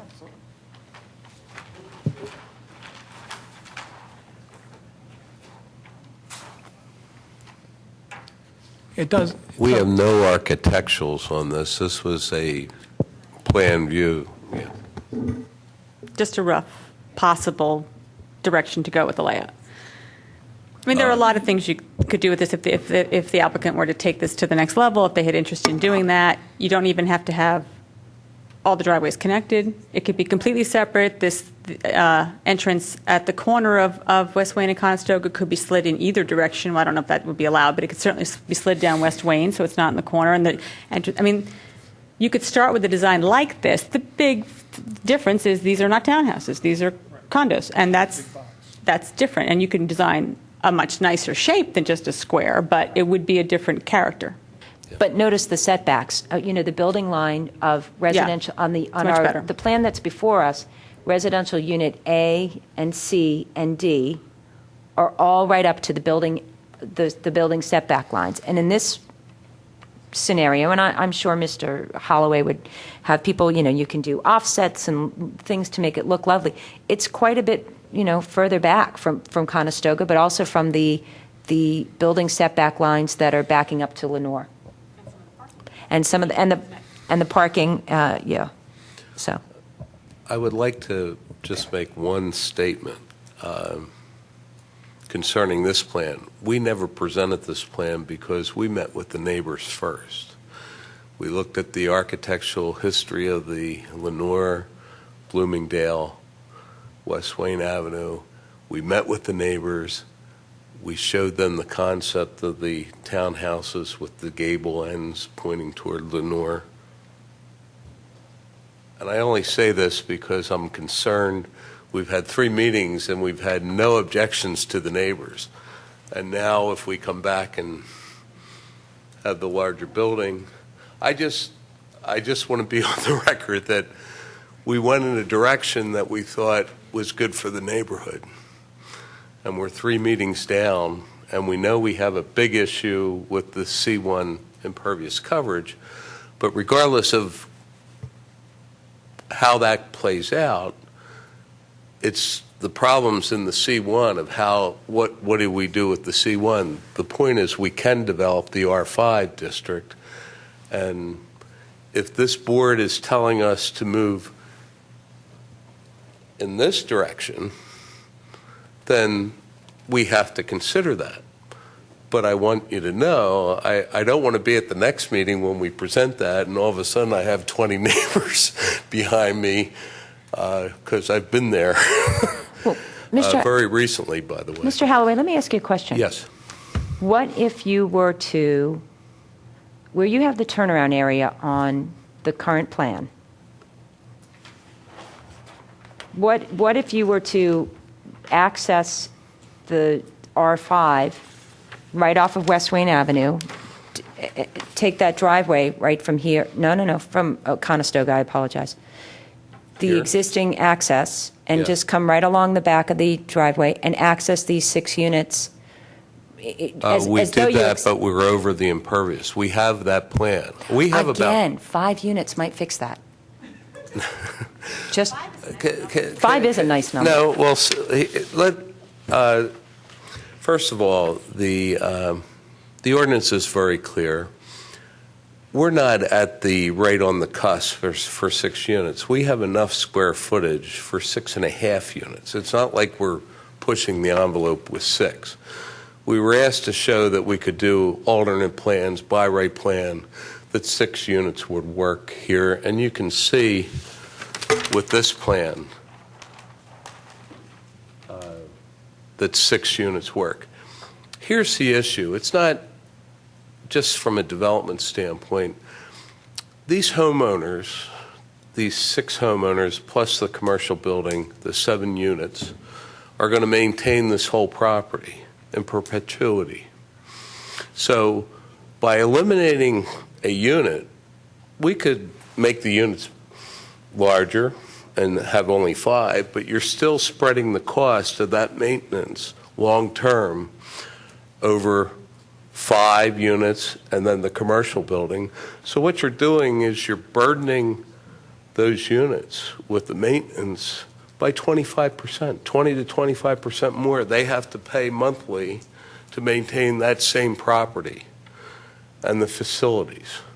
So we feel 6 is an appropriate, from a planning standpoint, good planning, not only just design, whether it's a single building of 6 or whether it's 2 buildings of 6, which we did because of the Radnor homeowners. The number 6 makes sense for the property from an overall standpoint. You're dividing the cost of maintaining that property across 7 total units as opposed to 6. So it's not just, gee, take 1 unit off and that's going to solve a lot of problems. It doesn't solve any of the problems in the C1 district. The only way we're going to know what we're dealing with on the impervious coverage issue in the C1 is after we go to the zoning hearing board. But as far as R5, we feel that 6 units is appropriate, and we feel our plan, whether there were 5 or 6, what our neighbors are looking at,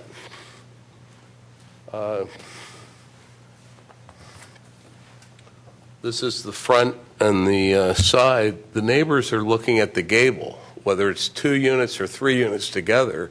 The neighbors are looking at the gable end, not this view is the Conestoga view or the townhouse view. So the larger view shed is towards the higher density, the townhouses or the Conestoga Road.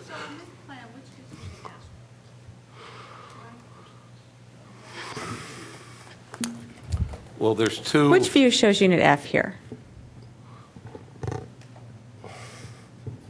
The, let's see, I'm trying to think which one is.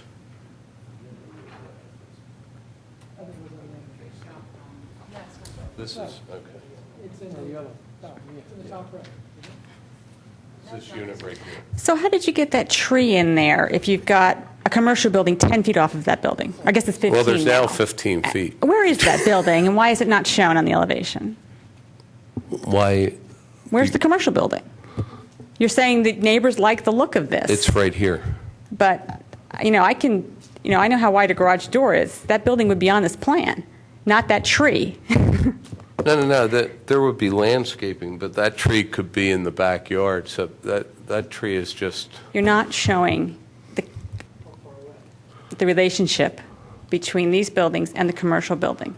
And I think that when people look at a pretty picture, it's nice to see what the building might look like, what the character of the structure would be. Well, when we met with the neighbors, we did show them the building, and we did show them where the building sat, and all the neighbors know this. They know the property because their children play in the green space. But, Mr. Holloway, in that picture Yes. with the front elevation, what Yes. should be shown is the the corner of the handicap parking spot. That's clearly, can't be more than, 3 or 4 feet away from the back of that building? I mean, I understand the tree can be behind it, but we're talking, Julia's right. I mean, the neighbors saw this picture, and that looks lovely, but it's not in the context of the actual property and what it's actually going to look like with the commercial building 15 feet away and the handicap. The corner of that handicap parking spot can't be more than 3 or 4 feet away from that building. But Tim Wentz, our architect's here, but the orientation of these townhomes, the view shed is out the back, not out the side, because the center, if you look at the center townhouse, it has no windows on either side. I mean, all the focus of the building is to the view shed. That's why these units look towards the townhomes, which is appropriate. The single family and the twins look at the gable side, and it looks like it could be a single family home, it could be twins, it could be 3 buildings, 3 units together. But when you're inside, you have to look at this as the total context of who's going to live in these townhomes and what is their view looking out. And the fact that the commercial building is here and this handicap is here has no impact on the livability of this F unit, the way it's designed. I mean, this is what we do. I mean, I wouldn't present the plan if we didn't think we could market it. We think this is an excellent plan.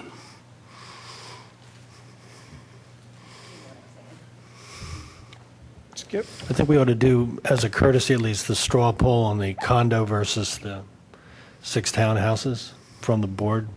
I Happy don't to do think that would be appropriate I because can't they've do that. never There's- proposed that. Yeah. And we haven't seen Well, a condo if they plan of any kind with any substance to it. But conceptually, you've mean, been it- saying you'd like to see more on the other one, but we feel we like this design better. Not Maybe it'd be more necessarily the way appropriate to it have a is. straw poll of whether or not we would recommend approval of this No, plan. that would be No, no. helpful No, for no, us no, because no. this is, we're still in the preliminary plan process. You know, we certainly. Design-wise, kind of concept of style, 1 block building as opposed to 2 sets of townhouses. Under the heading of guidance as opposed to, okay. Skip, 3 months now, we've been saying, under the heading of guidance, that we think 5 units would be more appropriate for a number of reasons, and every month it comes back with 6. How much more guidance are we supposed to give? We also asked for substantial changes, and if there were That's 6 right. units but they were different, I mean, if 6 is the economic number that works, and 6 is allowed, until you get to a point where the design is so terrible that we can't deal with it, but 6 could work, but not these 6 in this location. And we asked for substantial changes, and we didn't get them. So are we going to do this again? We're not going to go to 5. Okay. That's helpful information. Mr. Falcone couldn't answer that last month. We actually had a Right, we did ask that, right. we had a vigorous conversation with him, and understandably, you weren't here, he couldn't answer that, so that's Well, no, helpful. my answer might be different if after we were asked to do the by right, if we could have only done 5 or 4 under the by right, then I wouldn't be here trying to push for 6. But we're not trying to push for 6. 6, the size of the property warrants 6. We're not right, as I said earlier, we're not on the cusp of 6. We have enough room for 6.5 units, so we feel 6 is appropriate. So in that context, I'm happy to. We run into the situation all the time where the size of the property allows for 6, and then we're going to try to get that in. But if the layout of the property doesn't meet the other requirements, then it's more than just the size of the property. No, well, look, I think I have a history. 40 Luella Court, we had 25 units, we're doing 12. So when it's appropriate, we go with what's appropriate. In this case, taking all things into consideration, we feel 6 is the appropriate number of units on the R5 part of the property. If you don't like the design of the 2 buildings with 3 of each, and you would prefer to see them all in 1 building, that's something we certainly can look at, okay? But we want it has to work for the neighbors. It has to work for the people living in the townhouses. It has to work for the people using the commercial building. It has to work for the neighbors on West Wayne Avenue. It has to work with the commercial neighbors, the Mediterranean Market across the street. It's a community. And Can I switch gears for just a minute? Kevin and Dave and Peter, back to the letter, because I did have a couple of questions way back, and they never got quite answered. Number 3, we talked a while about the rear yard setback needing to be dimensioned at 35 feet. I thought I understand Peter to say basically this property doesn't need to have a rear yard in the C1, and yet that conflicts with what comment number 3 says. So I just wanted some clarity on that issue.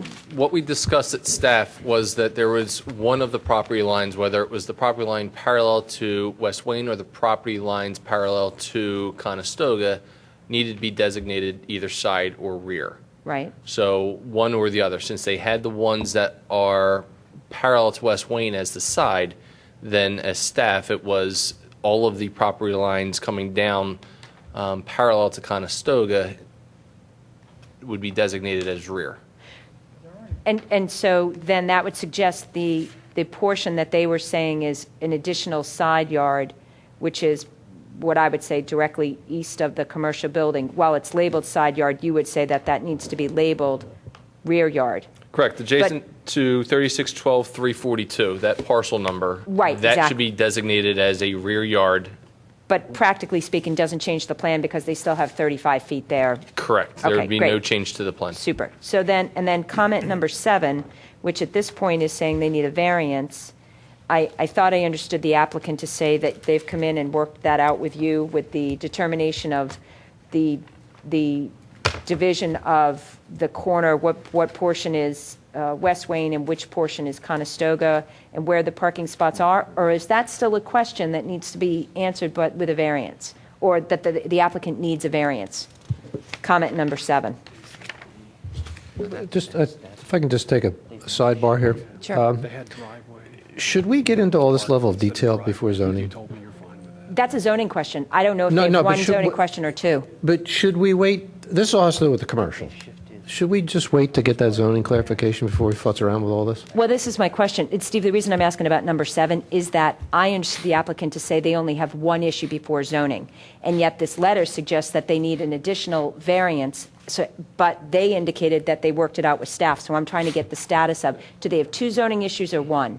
That's what I'm trying to clarify there. Comment 7, as Dave had indicated earlier, they took a line from the intersection of the property line out at the center line of the roads, and then drew a line from that intersection through the intersection of the building setback lines, and that's what we designated as the starting point to determine where the existing parking was to be measured off of. And from what I understand, they have revised the plan so that they are no closer to that line than what they would have been under what they currently are under the existing conditions. So that's no longer a variance issue? A variance is not needed for that Great, issue. thank you. That was my only question from the letter. Now, Steve, to answer you, yes, I think they should go get their one zoning issue answered before we go any further, to answer your question. I would love the input, I'd love the answer to your question on the difference between condo and townhouse, which is what this commission would rather see, condos or townhouses, whether it's 5 or 100 or whatever. It's a huge design change from a condo to a townhouse. Would everybody say briefly what their thinking is on that point? That would be very helpful. You want to start, Kathy? Sure. I like the concept, maybe not necessarily the way it's laid out at the moment, but the concept and your design of the current buildings that you're showing us, rather than the one block building. And I think when you get to that one block building that you showed, you're still going to have major impervious issues because you're going to have driveways on each side to access the garages. So even though you have the one building there with setbacks, the setbacks aren't that far different from what you're showing here. And then you have to add the driveways on either side to access the garages. So I'm not sure that you'd be gaining that much. So you're separate. Skip? I favor the townhouse design. I had a question that relates to that. In the midst of exploring these other plans, has any of your other exploratory plans involved tearing down the commercial building and building 8 units, 9 units? All residential? Well, you'd have to get major relief. Right. We did not consider that. Then sticking to my original point, that I prefer the townhouse design with tweaks. So we're not asking, I mean, do you love this? But we're not asking for a plan Right. endorsement. We're asking for a concept direction. I also prefer the townhouse development with some tweaks. Not happy about, the closeness to the commercial building. I personally would be more in favor of a better design, which had a little more separation, even if it required some combining the lots for the impervious coverage ratios. I mean, you could probably build this. I mean, if you get the relief in the front, you can build this in the back the way it is. But if we could just combine the impervious coverage ratios on the lots and get a better design, to me, that makes more sense from a planning standpoint versus standing on principle that, no, you can't do this, it's got to be separate. To me, that doesn't make any sense. So, Julia? If I were to choose between the proposed plan and the condo conceptual idea, I'd prefer the condo plan, although at this site I would rather see a different style or arrangement of townhouses. I'd rather see the townhouse also as you guys have started this design. The minor comments, again, if it's true that that back stairway can go, I would get rid of it and do everything I can maybe to bring that trash around to the driveway side. And I think that would help the separation between the commercial and Unit F. And I think you've come a long way going from the 5 feet or 7 feet, Dave Fiorello, I forget what it was, to the 15. I've got those concerns about Unit F, but I think we're getting there, and I don't like the idea of a loop road. I like the separation, left to commercial and right to the residential. Doug? I like, from the condo plan, the thing I like about it is that it has a separate driveway. It's actually two separate circulation systems. If you were able to do that off of Conestoga Road, the townhouses, I think, are going to be more attractive in the long term. They're going to be more desirable for people to live in, and they fit. I don't really don't like having to go across the commercial property to get to the entrances of that. Would be, and if you did that, then maybe if you pulled that the driveway off of West Wayne Avenue, you didn't have to go up the side there. Then that might help solve some of your impervious coverage issues. I'm just a thought. To me, the desirable thing about the condo plan, I like the townhouses better than the condominiums, but the desirable thing about the condominium plan is, one, the complete separation, and two, the setbacks further. Now, I don't know that you could configure townhouses or these townhouses in a way where there would be, you would be able to do that, meet all the coverage requirement. But the setbacks are to me, the thing that matters. This layout just seems to me, in terms of traffic patterns, doesn't seem to be a real good one. You asked. That's what we're here for. Thanks.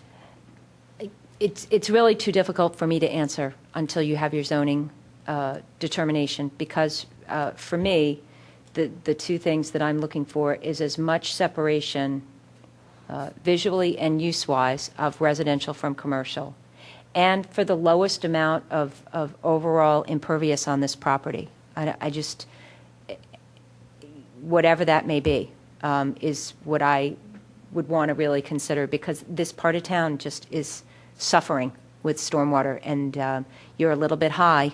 This portion is higher than down near the library.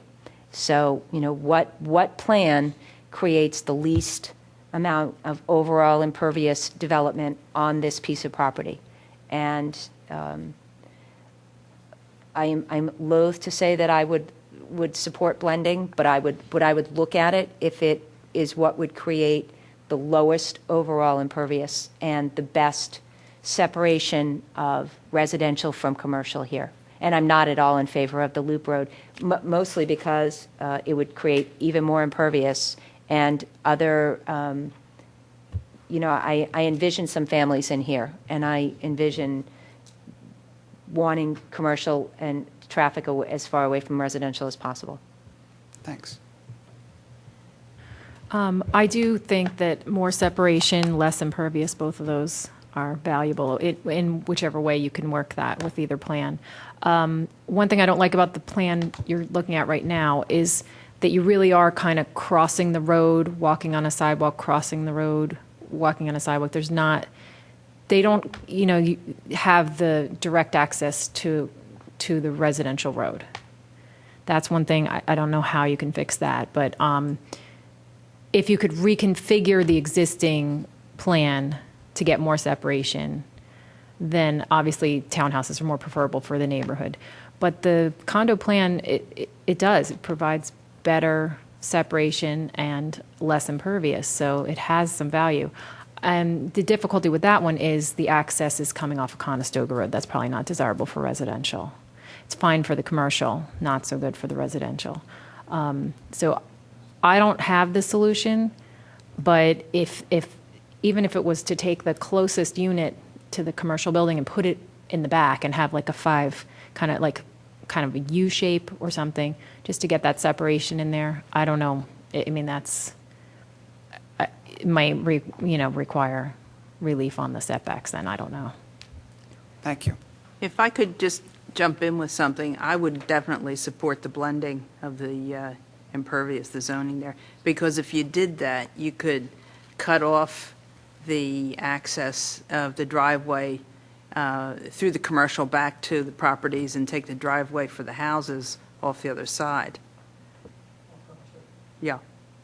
And you could lose a fair chunk of impervious there by doing that. And I think it would achieve the separation of the commercial from the residential, and I think that would work better.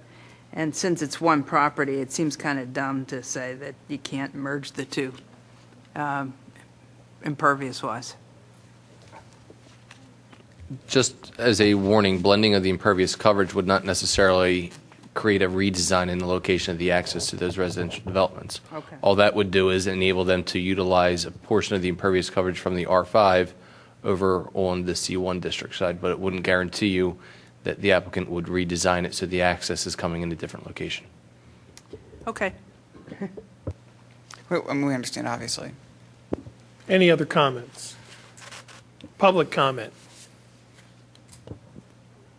Kevin? There was one other thing that Dave, you and I had spoken before. We are going to need an extension. It's not something that we need tonight, I'll get you an but extension. you will need an extension to get through the commissioners' meeting beyond I will do that. July 30th. Thanks, Kevin. So at this point, it's going to zoning. Do we need to table it then officially, or Yes. just, Yes. so may I have a motion? I have a motion to table. I may have a second. Second. Second. I have a second. All in favor? Aye. Anyone opposed? Thank you. Thank you. Thank all. you for your efforts. Back to Julia's comment about, do we make a recommendation to zoning? What was that? I didn't hear the answer to your question about that, Julia. If zoning's going to be looking at the issue of the right-of-way and how that's, treated, we can make a recommendation as a board if we wish. Right away. Oh, okay. How do we do that, practically speaking, Peter? Well, If the board had that will? I'm not sure what the practice is in Radnor Township. In some townships, the zoning ordinance is set up that it is a requirement or highly recommended that a planning commission provide a recommendation. I mean, you can have a letter written. There's no guarantee that it becomes part of the record unless someone from the township becomes a party and introduces it as an exhibit. But normally that's how it's done, is a letter is written and sent to the solicitor for the zoning hearing board. But like I said, I'm not sure what the practice is here, and I'm not sure if that letter actually would become part of the record in front of the zoning hearing board. Hold on one second, please.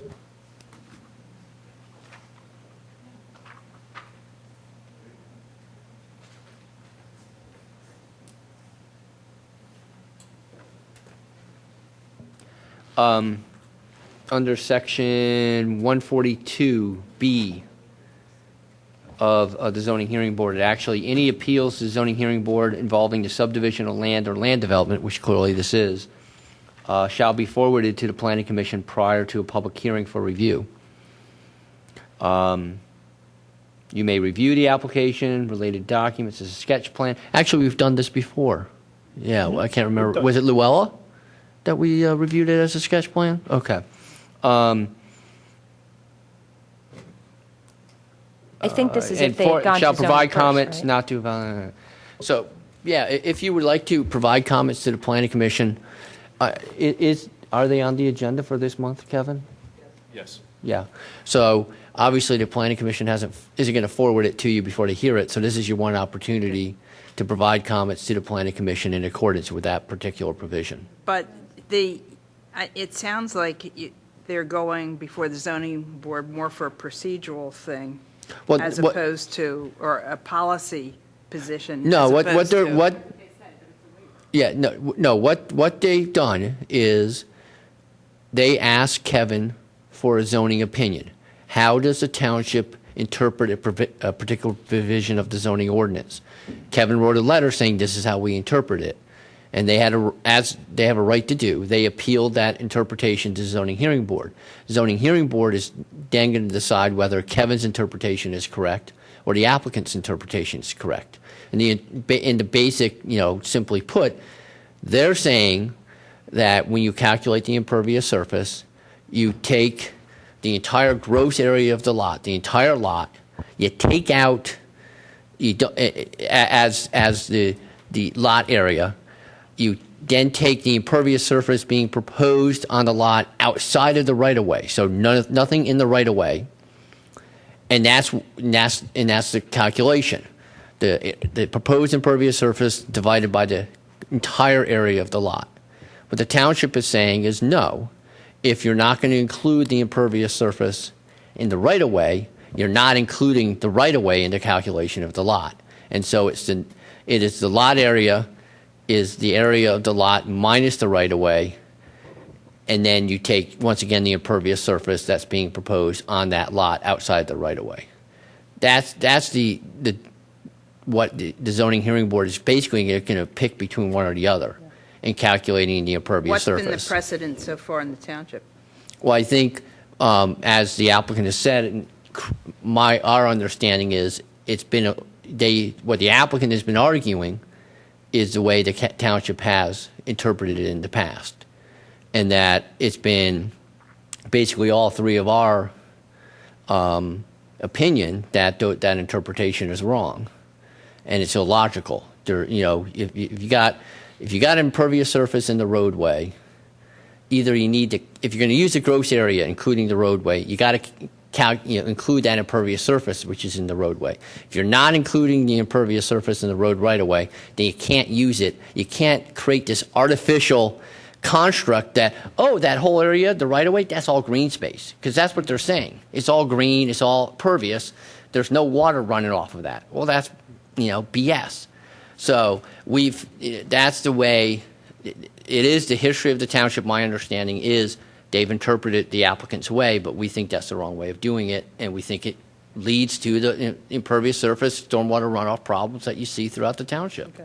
So now, if the zoning board changes and supports, I say change because if they've been interpreting it in the past the way it has been done. I don't think the zoning hearing board has ever issued an interpretation. This was just has been a staff way of accepting it in the past. So if the zoning board agrees with your position, then does that then set a precedent for anything going forward that this is the way?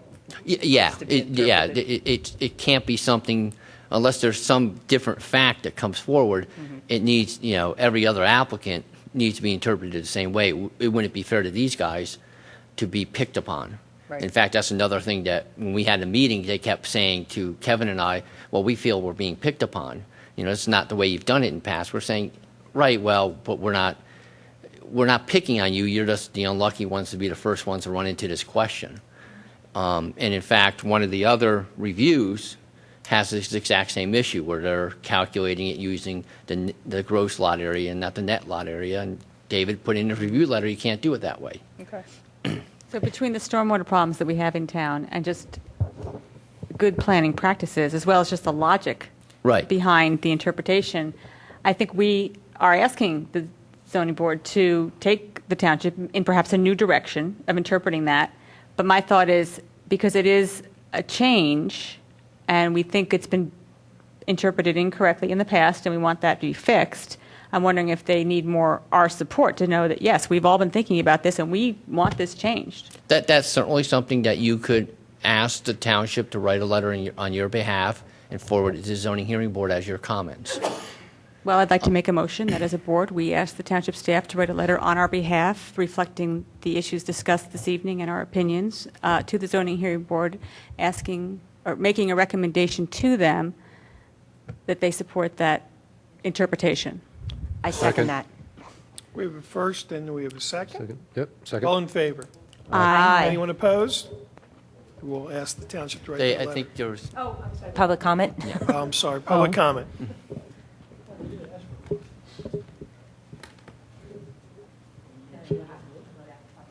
No. Tell me you didn't vote. Baron Gemmer Southway. No, I don't have a problem with the vote. Just want to feel a little more in there.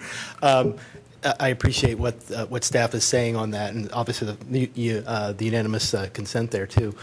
Just to give a background too, based upon what the saldo, typically that's been interpreted the way that they're talking about now for residential because of the way one of the saldo code reads, but not for the commercial, and so that's really the bigger issue.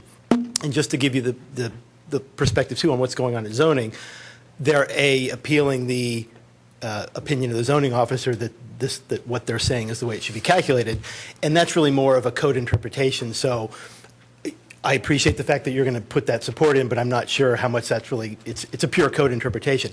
However, if they uphold the zoning officer's opinion, then they're asking for relief from that, which then would deal more into your area in the plan. And so perhaps even more specific in what you might be telling them is that if this is in fact upheld, that you do not want relief from this in this particular case, because they're asking for both alternatives. Either the zoning officer's wrong, but if he's right, we want relief from it.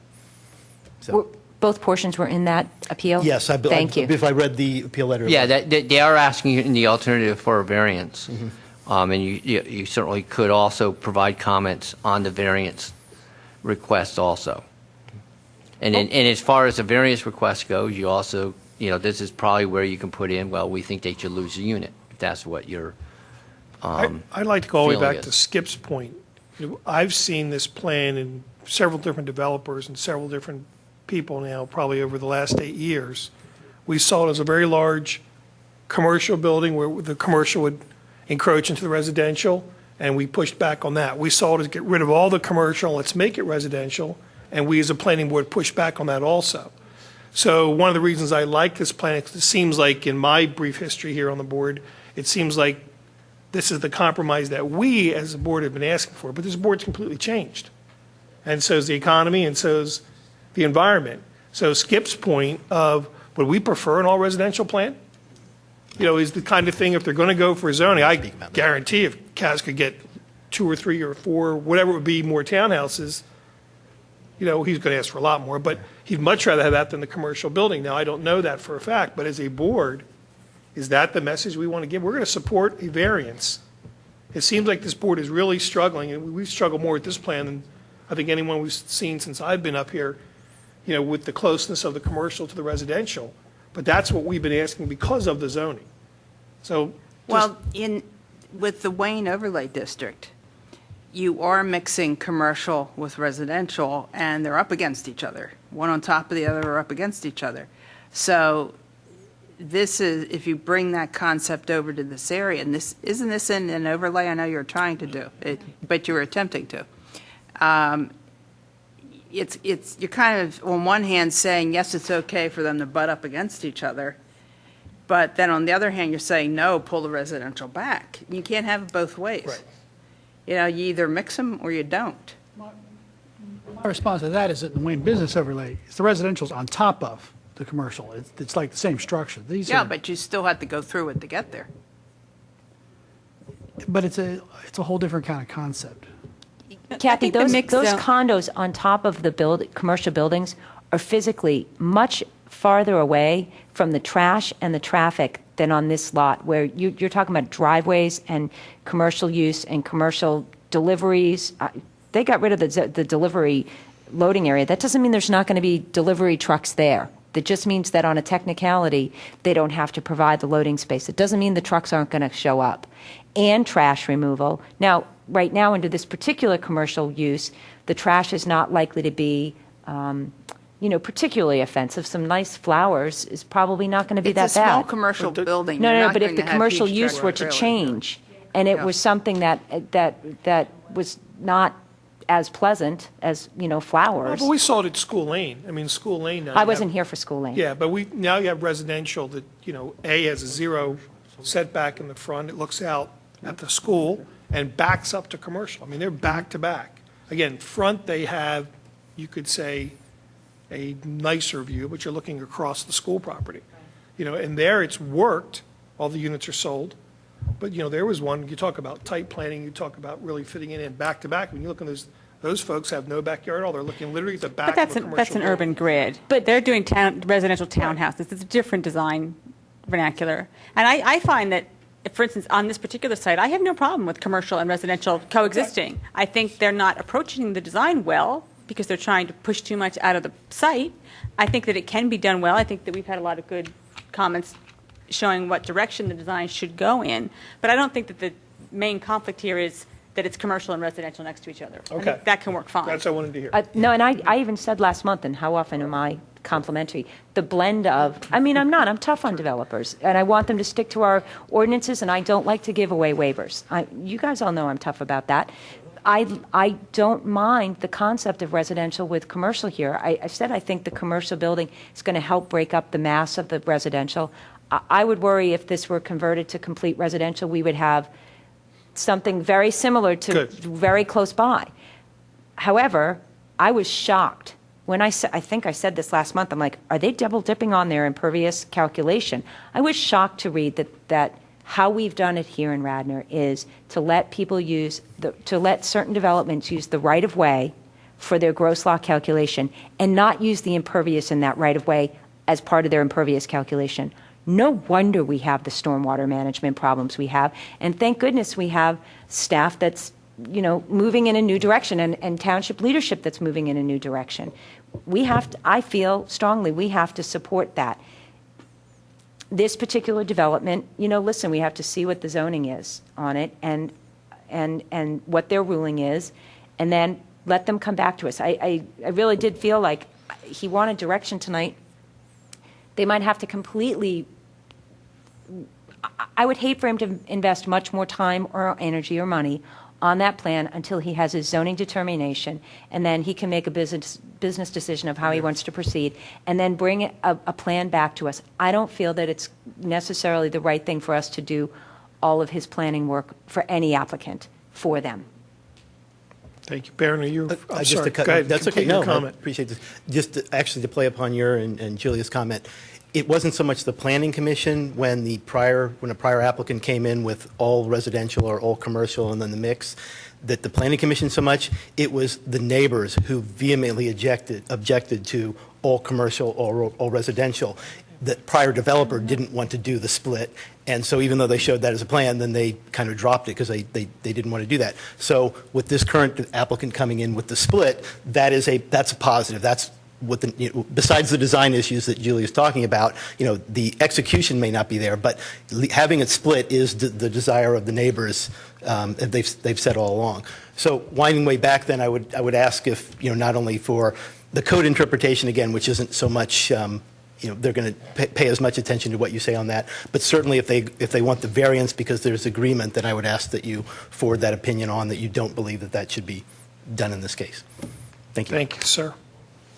Well, I think it is important for us to not only say that we support his decision, but that also, we want it upheld. We don't, because that's really the problem here. If everyone looks at this plan, it's just too much on the space, and that's because they're way over on their impervious cover. Yeah, I don't see how they could justify some kind of hardship for a variance if they got that far, but I'm all in favor of supporting whatever recommendation that Baron suggested.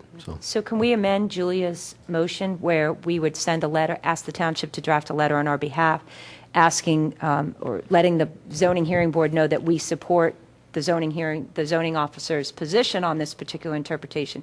And in addition, that we would not be in support of a variance on this, a relief on this matter. The We would not be in favor. zoning board historically has not given in an inch on impervious. Well, we can Let's send a make- letter let's to let make them know them that know we would that we're on- certainly, on yeah, their we're side on with board that. with that. Well, so we have a motion to amend that letter or to add to that letter. Do I have a second to that? Second. All in favor? Let's hear what the amendment to the motion is. Okay. Because You want to repeat that? The amendment would be that the motion is that we send the letter, the township sends the letter on our behalf, saying that the planning commission, this is Julia's, the planning commission is in favor of the interpretation by the zoning officer about how the lot calculation was derived. And in addition, we as a commission are not in support of the granting of relief on that matter, should they find in favor of the applicant on the interpretation. Do we want to say that we're not It's actually in favor? favor of the Favor of the township. township. Should they not find in favor of the township in that? Right. But do we want to say that we would not be in support, or do we say we would be opposed? One is more strong than the other. We oppose.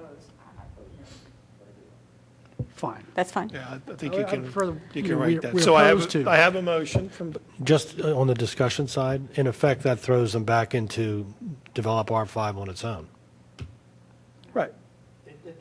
I don't think it matters. I mean, I think we got to, I mean, the rules are cockamamie the way they've Well, been interpreted. listen, I'm not I voted with everyone else on that Right. part.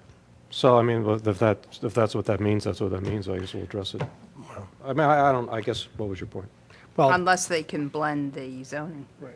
For Yeah, but we already impervious. discussed that as I think, good planning, personally. make a recommendation, it's up to the zoning Yeah. board at that Go from there. the variance they're seeking is to be able to run that driveway to the R5 off of West Wayne, in effect, instead of Conestoga. And The variance, That's the variance. well, for a no, variance the on the alternative impervious. relief, if they are denied, Right. they still would want to, I'm sorry, you're right. They still need relief because they have too much impervious. Right. Right. And they have too much impervious on the commercial. Exactly. Right. And then they would have too much impervious on the R5 also if they try to build it. Yeah, and then So I actually think their we're okay. R5 All right, design so we is have right Sue's on there, amended the motion on the table. Do I have a second? Second. Second from Steve, all in favor? Aye. Aye, anyone opposed? Thank you, motion And carries. just to Peter? clarify, I think the way this will be done is Susan will write up this motion as a part of the minutes. This portion of the minutes will be forwarded to the planning commission, saying, zoning. to the zoning hearing board, here's the planning commission's recommendations on this application. Great. Okay, is that Thank you. satisfactory to all of you? Yes. Susan, that's good for you? Okay, we still don't see Valley Forge Military Academy here, so we are going to assume they're not going to show tonight, and we'll go to our last item, which, yeah, I would assume so. A recommendation of the Board of Commissioners, reference proposed ordinance number 2012-05, amending Chapter 263 trees of the Code of the Township of Radnor, establishing new definitions, general powers and duties of the Shade Tree Commission, new permit application requirements, and revising the enforcement and penalty provisions for the ordinance. This is the first time we have seen this, correct me if I'm wrong? that is correct. First time. And I'm going to turn to Kevin and/or Peter to take the lead to kind of walk us through the document we have in front of us for the highlights, please. I'm going to try to walk you all through this as best I can. I probably am not that much more familiar with it than you guys are. John Rice from my office really has been the one who's been involved mostly with this. One of the things Kevin and I were talking about is neither of us knows the history behind this particular ordinance amendment. If any of you know why this is actually being proposed and being moved forward, please chime in. The Shade Tree Commission people, particularly Bill Thomas and Howard Holden, had looked at this and found a variety of things in it. It just hadn't been updated for like 20 years. So they went back and decided to update it, and they came up with a lot of different things. And the other issue, unfortunately, I have is I could not find a red-lined or black-lined version of this particular ordinance. So I'm going to try to point out where the changes have taken place, but I might miss some here and there just because I didn't do the changes and I couldn't find a document that showed that. Peter, I can actually add to that because I've been at some of the meetings with the Shade Tree Committee and the Open Space Committee where they started looking at this, and the revisions were so comprehensive that showing you a black line or red line version of what had changed wouldn't have been much help, since almost every portion of this ordinance has been looked at in some form or another. And I got the general sense that there was a need to update these regulations to provide some current standards and some more restrictive standards and some penalties for violations of this ordinance. And this has been in front of the Shade Tree Committee on this, as well as the Open Space Committee. It's going to be back in front of the Shade Tree Commission on this issue.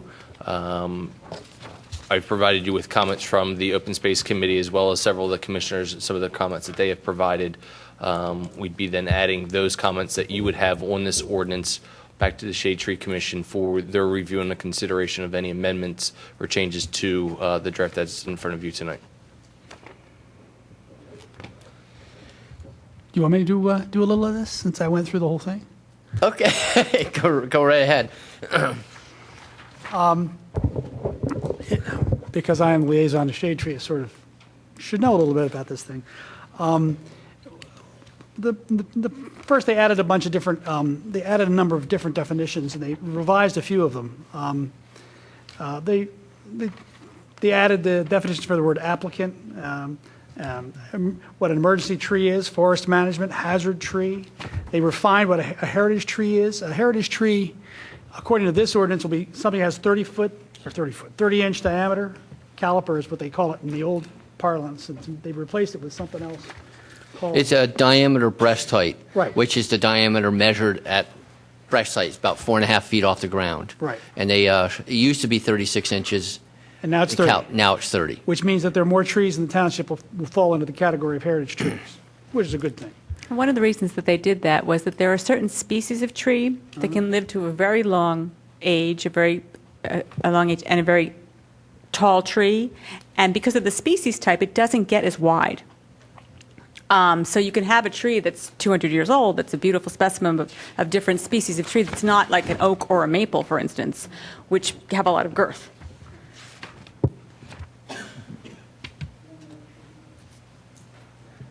I think they also added a provision regarding invasive plants, because I believe there's later provisions in there where you're actually allowed to take out invasive plants and invasive trees up to a certain number without having to go through the whole permitting process, which basically, if you're taking out something like a Norway maple, which is an invasive species, you can just go ahead and cut it down. There are some applications you have to prove that it's invasive. I believe you have to provide photos and that sort of thing. But you're given more free rein as a landowner to get rid of these invasive species than the native species that belong in the area.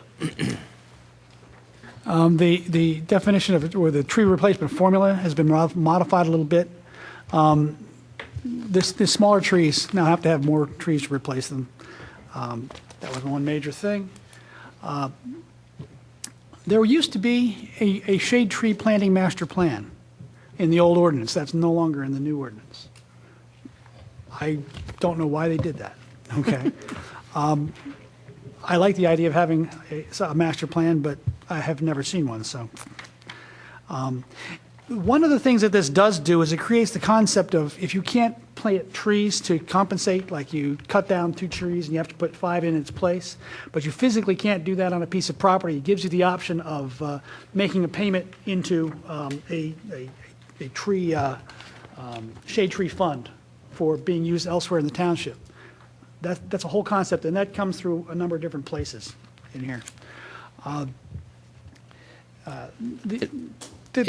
Yes, sir. Okay, I was just going to tag team with it. Go ahead. Next, they added additional areas that are going to be reviewed by Shade Tree Commission. Originally, the Shade Tree Commission was going to review all applications regarding land development, subdivision, grading excess of 300 cubic yards, grading for parking lots of 5 or more cars, clearing 6 or more trees of 6 inches or greater in caliper, from a building lot or removal of a heritage tree. Under the new provisions, the grading has now been lowered from 300 to 200 cubic yards as a trigger. They're also going to be reviewing forestry management applications, forestry practices applications, pool permits, and excavation in excess of 60 cubic yards, which I assume basically, as opposed from grading, which is more surface work, the excavation is actually digging a hole. But I haven't figured that difference exactly out, and maybe that actually might be something that should be looked into and maybe more further explained. All right. They revised the requirement, some of the statements under emergency tree removal. The property owner or designee shall report an emergency removal to the township within 10 days of the removal. It starts out by any case for immediate necessity for protection of life or property, any shade or street tree described in this chapter may be removed without first obtaining a permit. But it used to require after an inspection by members of the Shade Tree Commission. That part has been removed. Okay. The hazardous tree removal, the property owner is to contact the township and fill in an online application before moving the tree. They used to require paper being distributed by the township engineer. They can just get it online now. Let's see. What else is here? I mean, the license applications have been tweaked. There's the original provisions required a licensed arborist to remove or to prune any street tree. A street tree is different than your shade tree. Street trees obviously is a tree that was specifically planted in the street right away as a street tree, and so that you need there are license requirements and certain experience requirements to be given that license in order to do that work, and that concept remains, but was expanded upon in the newer ordinance. There's more provisions and more requirements. And one point is the definition of a street tree is not just along the street. A street tree is any tree on any public property or public street. Public property, okay. I made a note about that. Why are we making the distinction between a public street versus a private? As we have development, street, do we want to include private streets? We just approved a plan with a private road. Do we want to have jurisdiction over the trees that are going to get planted along that private road? That was my question. I think generally the distinction is because street trees are distinguished by the fact that they're in a township-owned right-of-way, or in here, township-owned public property, as opposed to a tree that is planted somewhere on private property that the township has no property rights in. That's usually the distinction, and that's usually why townships pass ordinances that treat street trees differently than all other trees within their boundaries. So those trees, for instance, along a private road would still be considered shade trees, and there'd be applicable rules pertaining to them. But street trees are different because, first of all, they're more the township's responsibility as well. Yes, in some ways, yes. One other thing it does with the licensing is it actually adds insurance requirements, which the old ordinance didn't have. Correct.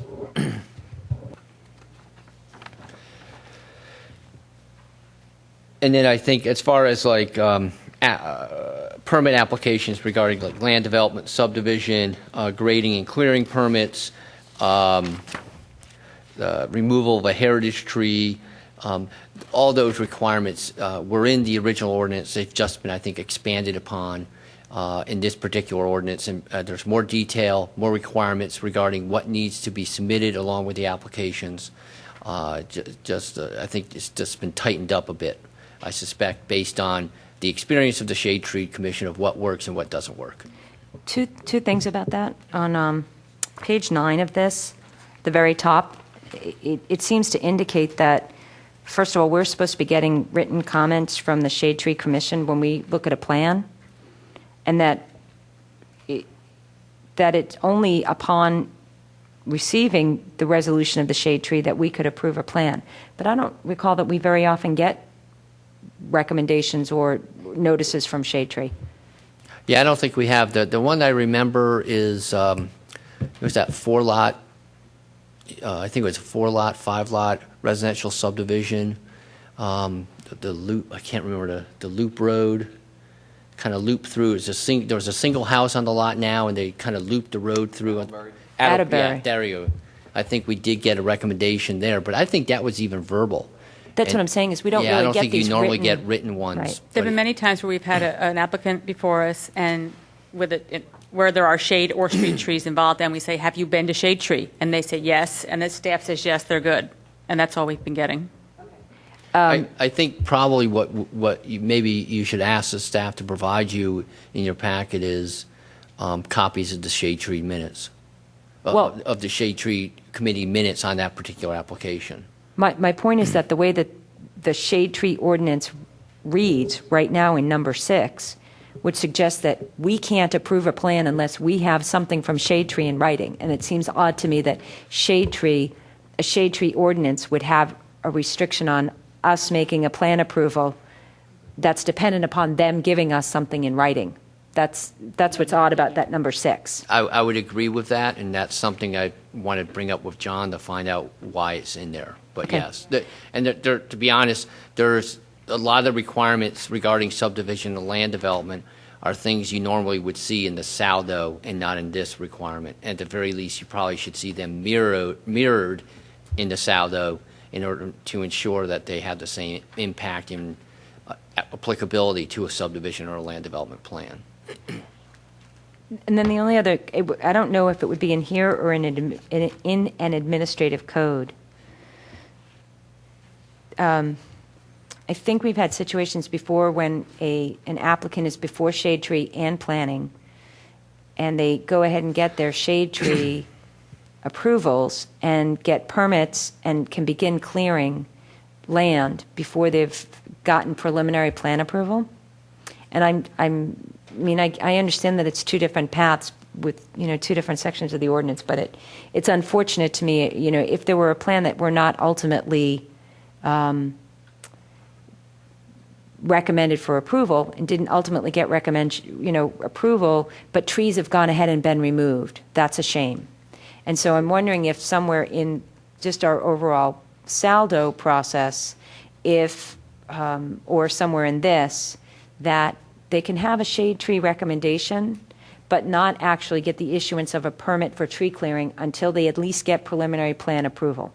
And that's something that could be, I think that's comments that should be sent back to the people that designed, have been preparing this into the Shade Tree Commission, that either that becomes a policy or practice of the Shade Tree Commission, or you could put something in here that says specifically, if you're applying for a shade tree permit under the guise of a land development or subdivision, that permit is not valid until you receive preliminary plan approval, final plan approval.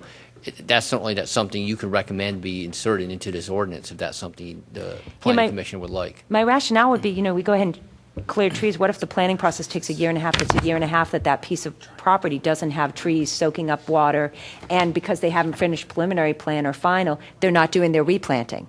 So, we've exacerbated the stormwater issues. So if the permit's not given until they at least have preliminary plan, then we know that we're limiting the amount of time that we had an applicant here tonight who I think cleared trees quite a while ago. And now is just now getting to final plan stage. So, and they were in their right to do it, but should we be thinking about ways to mitigate stormwater? They cleared up. I have some comments. I think we're being too strict on the homeowner with some of these. If somebody has a backyard and they want to put a pool in it, that you're making them come up with the size and species and location of all shade trees and street trees, all trees to be removed. It's like they're going through a subdivision. And it just seems like we're so micromanaging what a person can do with their own property that it's ridiculous. However, on the other hand, for subdivisions, I don't think we're strong enough. I have seen things, and I could think of 2 subdivisions on my previous term on planning commissions where it was blatant what they did with trees. One was on Maple Avenue, and it was like, I think, a 4 or 5 house subdivision, and he begged and pleaded for us to allow him to put a narrower road in so that he could save these trees. Well, he chopped them all down after we gave him approval for the smaller road. And what did he get? A smack on the hand? Nothing, probably. Very minimal. I think we need much stronger penalties for people that do something like that. Another one was up at Villanova, the shopping center there. If you can remember back when it was a diner, they expanded back the parking lot behind. All of a sudden, one weekend, all the trees disappeared. But the trees are down. It's too late. What are you going to do to make the penalty strong enough to keep people from doing something like that? And I see this plan or these ordinances and recommendations really picking on the individual homeowner, but doing minimal to the person who is doing a subdivision. And that, I think, is where the major problem is, that people just come in and take trees down, or they're going to save this, they're going to save that. Okay, they get their approval. All of a sudden, over the weekend, the trees are down. What can we do to correct that situation and make it really tough on them? And it's more than $500 a tree or something like that. Really put a stiff penalty on it. No, I think you've hit it on the head, and I think the problem in the ordinance like this is balancing that, because you can't treat landowners unfairly. If you just are a single residential landowner versus somebody who's developing their property, you have to have some balance. Something on balance. But you could set, for instance, size of projects. You could set some kind of standards for when it kicks in with harsher penalties or whatever's necessary. I think that's an excellent comment that we should forward to the group working on this and see what they come up with, and how to make that go work. lighter on the homeowner and really come down with guns blazing. Well, I mean, Because they're not asking us to solve those problems. They just want our comments on how do we see this ordinance and what we'd like to have them continue working on. I mean, there's 3 ways that I've seen dealt with your issues. One, I don't think Radnor has it, but does Radnor have any lumbering provisions in their zoning? Okay. Most timbering is a use that you're required under the MPC to provide in the township. Most townships have very extensive requirements. They'll go 10, 15, 20 pages long regarding timbering and how that is practiced, and whether when things are cut down kind of on the sly, which provides a lot of teeth under zoning to go after these sorts of those sorts of actions. The other things I've seen are in Saldo are tree replacement provisions, meaning if you cut down a tree, you have to plant 6, depending on the size of the tree, cut down 2, 6, 8, whatever, in order to replace that tree. You can have reforestation requirements under Saldo. So if they cut down a 1/4 acre trees, they have to replant a 1/4 acre of trees somewhere else on the site. You can have afforestation requirements, which is basically if the site is completely treeless, you can say, well, when you're done developing it, you got to have 20% woods on the site. You're building a forest on the site. That's afforestation. It's a real word. I didn't think it was, but it is. And so, those are ways that I've seen other municipalities kind of deal with these issues. There always is, there's a lot of people go by the old philosophies, easier to ask for forgiveness than permission. And there's a lot of people who will go ahead and cut down these trees.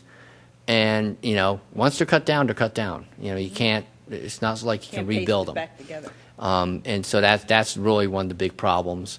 But these are different ways that I've seen townships try to deal with this issue and try to make it as difficult and as harsh a punishment as possible. I think perhaps another way of going after the guy who's coming in with a subdivision and tearing the trees down on the weekend is maybe also go after the tree service that is doing it.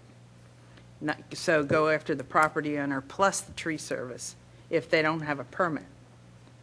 If You know, they're doing I was it going to comment unpermitted. on that. I take more issue with the tree service companies than the average homeowner. Most homeowners wouldn't know that we even have a shade tree commission. They certainly wouldn't know our shade tree ordinances. I mean, I have a good friend who happened to live next door to somebody who was very involved in the community. They hired a tree guy to take down, 6, 7, 8 trees from their property, and they were stopped in the midst of it. The homeowners don't know that you have to have a permit to remove more than 5 trees.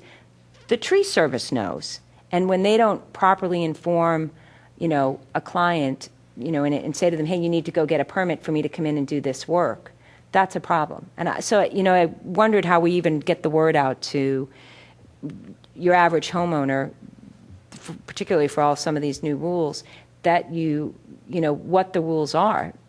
I don't think we should make really strict rules for the homeowners.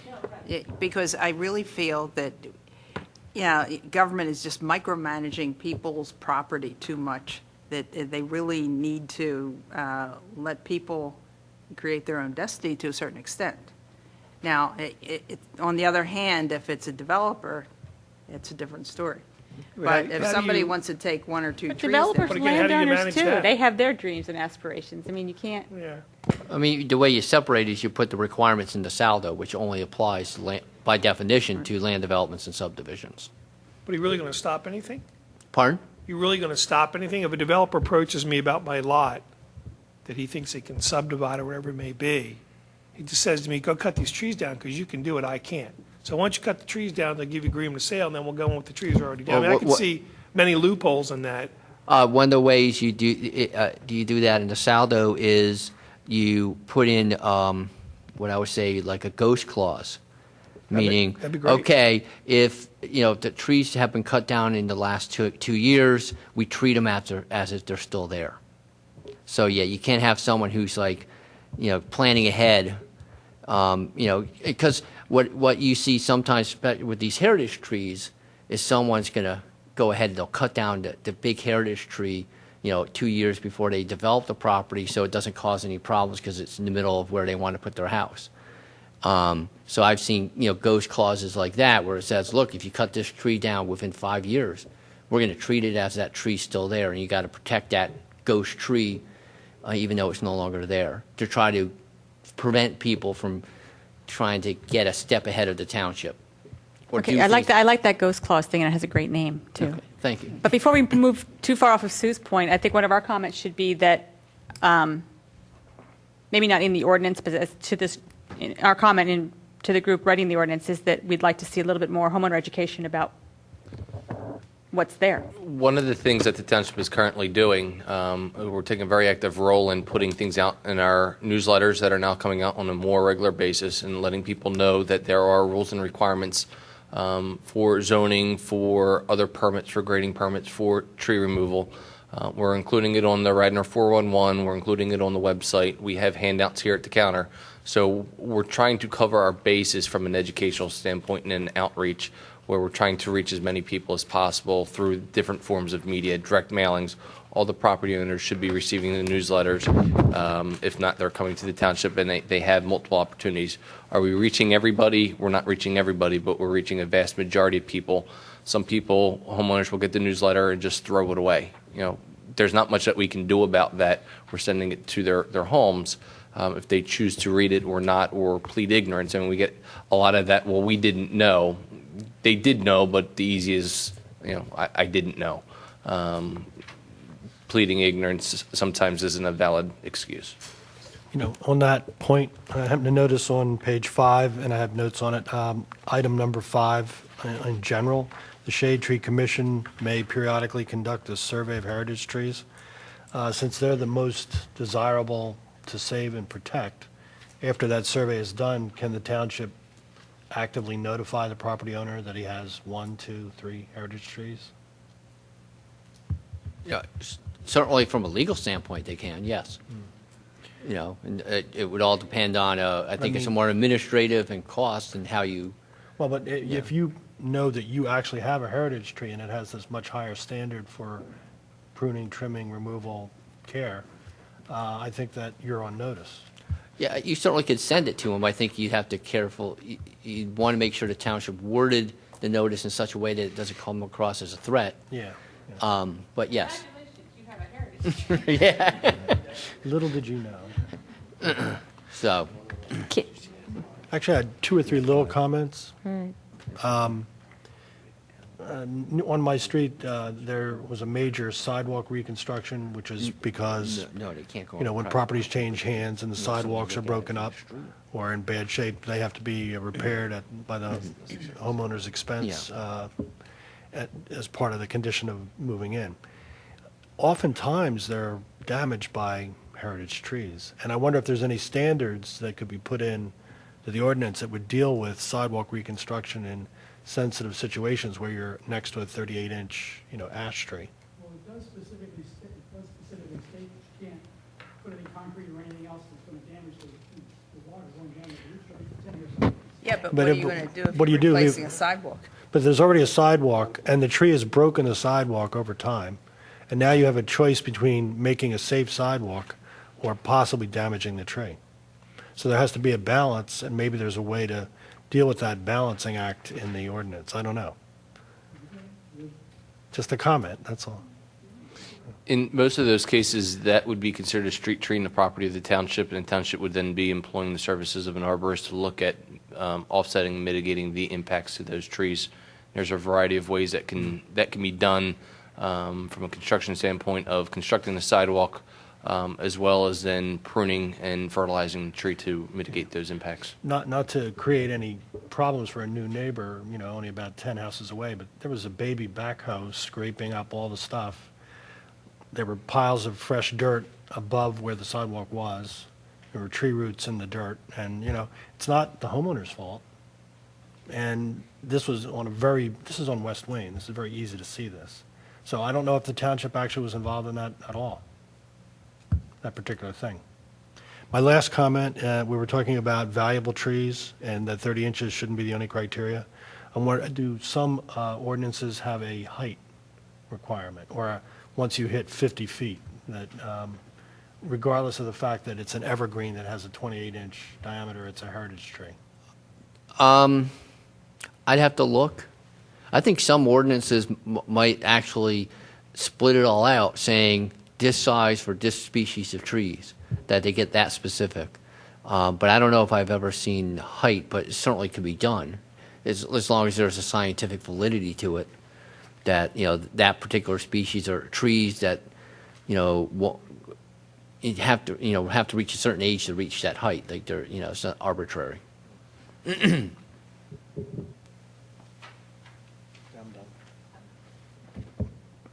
Kathy, you were done? Steve, any comments? Julia? I was in the open space meeting, so my comments are already all in there. Great. Doug, you were part of this. Any other comments you want to make or anything you want to point out?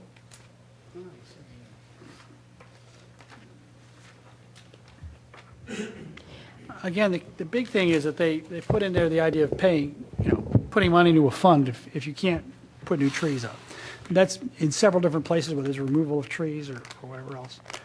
There are a couple of places where the language is stronger. For example, on page 10, at the bottom under 3, it says the Shade Tree Commission shall approve and disapprove each heritage tree permit in accordance with this ordinance. There was another, what was it? There's a thing where it says, it used to say that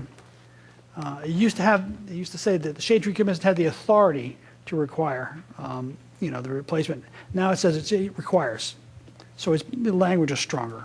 Not that, and there are a bunch of things like that. Where was the one? They've just gone through the whole. One of the things is Shade Tree Commission shall review the application for compliance with the requirements of the township's tree replacement formula. This is a tree removal and tree planting in commercial districts. But it used to say, at the request of the township engineer or the director of community development. It's now mandatory. It didn't used to be mandatory. That's the point. And there's a lot of that kind of stuff. What else we got here? Are we gonna get another chance to look at this or make it work? Are we gonna look at this again? I would think with the suggestions we're making, we're going to see this again. certainly. All right. Sue, any comments? Nothing in addition to what I said before, Sue? other than, is someone kind of compiling the comments? Are we, I mean, we're hoping not, Sue we're is. not amending this ordinance in the manner that we typically work on No, an I think ordinance. we're- This is just a list of comments. Right. I have nothing more than what I said before. Gina? Yeah, under license requirements, it says a license is required, Part A. It shall be unlawful for any person, firm, or corporation to prune or remove a street tree within the jurisdiction without having first obtained a license. Now, that's saying that a homeowner can't prune a tree unless they have a license. Am I right? But then in section street trees, it says that, it encourages all residents to plant, maintain, and assume stewardship for street trees within the township, which appears to be a conflict to me. I would prefer what they're recommending under street trees. What was the first one? It's requiring you to have a license to prune street trees in the license requirements, but then in street trees, it's encouraging residents to plant, maintain, and assume stewardship. Now, does that mean maintain means you have to hire a licensed person to prune those trees, or can you go out there and do it yourself? I think the ordinance is assuming that you have to hire someone. That's how the two sections meet. Okay.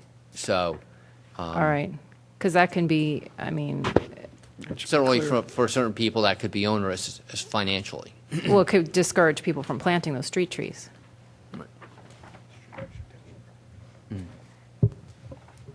Any other general comments? I just have one question. Yes, sir.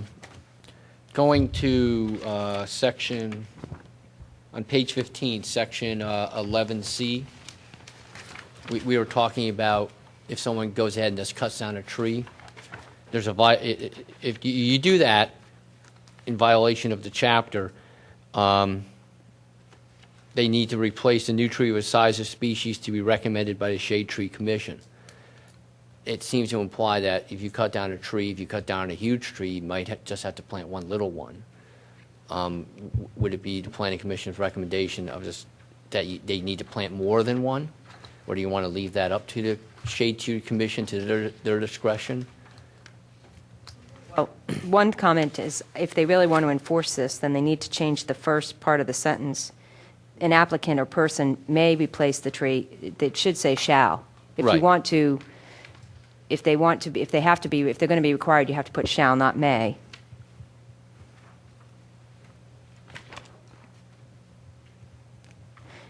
I was just And trying then you to. could say with a new tree or trees as recommended or as determined by the Shade Tree Commission. But it is under this portion that deals with fines and penalties and enforcement.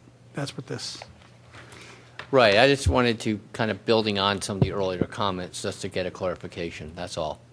On page 4 is the tree replacement formula, which maybe then needs to marry up with the fines and penalties that, depending on the size of the tree, would then determine the number of trees and the size of the replacements. My other comment is if you would like to see this back as a revision, that would be a recommendation that's coming from you, so that is something that the Shade Tree Commission and the commissioners would have, that you would like to see this back. I don't know that it's a given that it would come back in front of you, but if you would like to see that back in front of you, that would be something that you would want to recommend.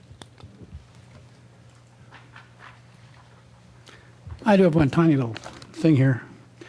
Various places through here, it says the township manager and his duly authorized representative. Not that it makes much difference what you all say, his or her.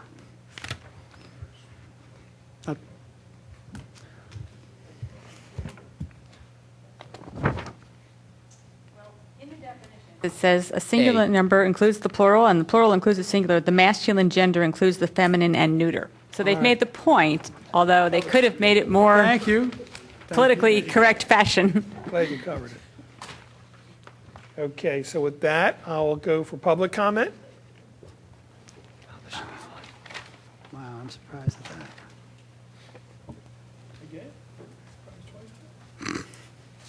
Baron Gemmer, South Wayne, two hopefully quick points. One that was starting to be addressed on page 9, the top of that, which is 263.8A, item number 6, about when it's under saldo coming to the Plan Commission. I think it says such recommendation shall be made, and then upon satisfactory resolution, the Planning Commission may approve the plans. That's a little vague as far as, are you approving your plans, the saldo that's before you, or are you approving the recommendation? And what I'd like to see, we brought this up before, when something's under saldo, ideally it should be an all or nothing, that Harb and Shade Tree feed into you, that's part of the plan. No permits would be given until the entire item is approved or disapproved. So I'd like to see that tightened up, assuming that's what you would like also. It just seems a little vague there about which plans we're talking about. The way it's somewhat been interpreted in the past is that Shade Tree is acting as a recommendatory board in that aspect when it's saldo, as opposed to a decision-making board when it's outside of that, and it's still a little unclear there. The other thing I would say, this actually what Kathy was mentioning, yes, we don't want to be overly burdensome on homeowners, and I think the education will help. But by the same token, I think if you look at the stormwater management that trees provide, John Shane did a great job on that at 115 Stratford, providing some of the evidence for that. So, we worry about the impervious coverage and things like that. Well, making sure that 7 trees don't disappear from this lot and then 7 trees next to you, and then all of a sudden stormwater management problems appear with no saldo being done around you, it's important. So it is a balance in terms of the homeowner's rights, and education hopefully would go a long way for that. Thank you. Thank you, sir. Any other public comment? Yes, sir. Hi, Jim Schneller, St. David's. I didn't write a book, but I have some comments. I think I'd like to start in the beginning. I think that the term of these commissioners is 5 years, and I personally believe that they shouldn't be renewable or they're too long. I think 5 years is a period of time in which you might get kind of inured to the position, or you become weary of the constant beating from people who come in, and really they do come in and they want to take down as many as possible. And a shade tree commissioner should be firm and should enforce the statute. So I've really got reservations, especially if you can run into many terms. As far as hazardous trees, that's the first thing I wanted to comment on, because it's my experience. I have stood up for a couple of trees around in the past 7 years or so, and I've watched them fall victim to essentially was a weak hazardous tree statute, which people have used to circumvent the other sections of the law, because I've seen people come in here and say, oh, it's hazardous, it's going to fall down. The thing was as sturdy as a bridge. And if you can provide the tiniest bit of evidence, the commissioners typically, their mode of thinking, which is commendable, is to conciliate. But when it comes to a hazardous tree and someone fraudulently using a report of hazard, et cetera, so the place that should be built in is the law. And I think in one case it was a heritage tree. So what first comes to my mind is the section for hazardous trees should refer to, if it is a heritage tree, all criteria used in the section designated heritage tree should be conformed with wherever possible.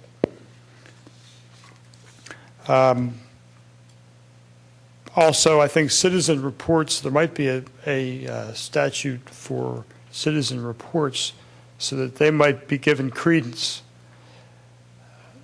And I'm talking about things that would not be difficult to write into the law.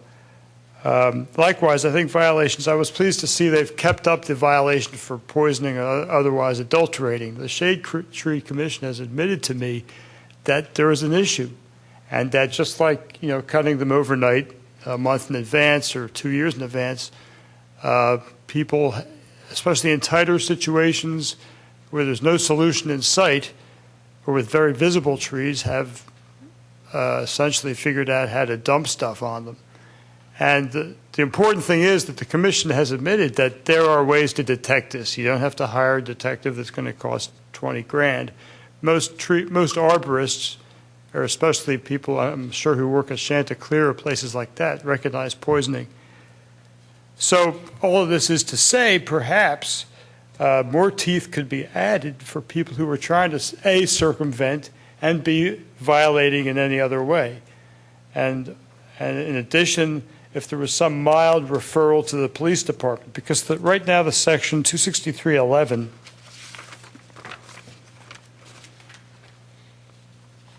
get the wrong, on page 14, this chapter shall be enforced by the township manager, et cetera. And I think that's the same language as before, a similar language. There could be something about, and can be referred to the police department in appropriate cases.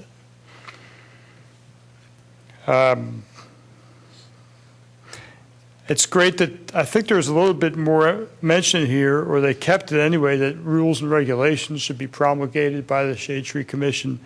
And that, I think if you could add the language within 1 year, the master plan never showed, that's a big project. And they didn't tally all the heritage trees, that would be a huge project. Well, they're doing away, the new ordinance does not require a master plan.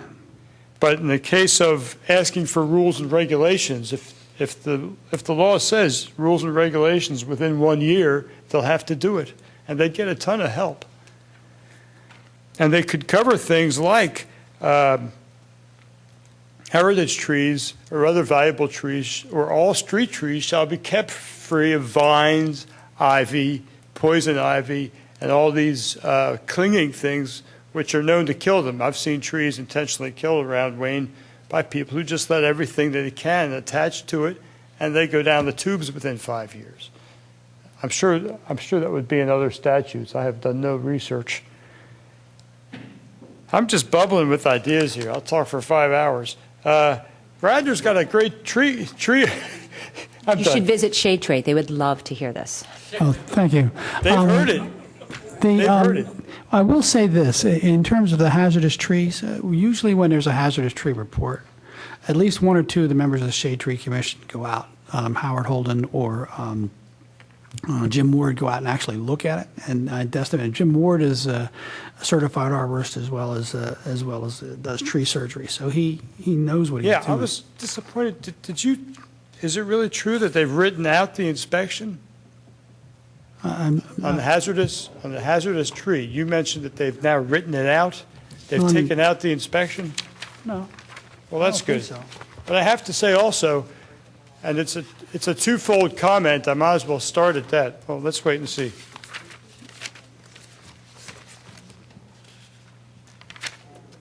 Emergency 260, page 6. I got a suggestion. Since you're bubbling with ideas, why don't you write them down and forward them to the township? I want to get them aired now, because there really is a finite list. I'm halfway through it, and it's best I explain them in person if you have questions. As to hazardous tree removal. But you did already explain these to Shade Tree, Jim? Or you haven't? Over 5 or 6 years, I've mentioned many of these. Okay, And but some of them, not since this ordinance was rewritten. no. Okay. Why don't you go through your list then? And I've had reason to keep away from them because in the case of one of these hazardous trees, I lost trust for two major members of that commission, which is why I've mentioned term limits, and which is why we saw a very fine willow tree on I won't name what street, done in. And yet, because you have to have some checks and balances, and which is really a general point I want to make, is that what they're doing is they're still in section regarding grading and clearing, and I guess especially in the section D at the top of page 11. Much discretion is still given to the township engineer. This is for someone who's got a store and they want to remove a tree or two around the parking lot or in front of the store. Well, it's great that discretion is given to the engineer so that the shade tree doesn't get deluged every time somebody wants to take down one tree. But there's got to be more teeth in that, because engineers over time, they just get sick of hearing, explaining why a tree shouldn't come down. But if a 20 or 30-foot tree, like in front of Wells Fargo and in front of the Susquehanna at Bloomingdale, there are some beautiful white pines. They just come down. And the thing is that Radnor's being denuded along Lancaster Pike. There's not enough encouragement.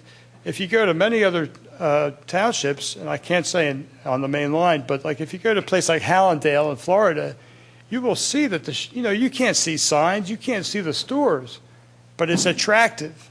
And do we want Lancaster Pike to look like the stretch in front of the CVS for the entire length of it? Because that's the effect. And I had to note that, Kathy, I think your comment is right about too much pressure on homeowners, but they have a 6-tree allowance. What's happened,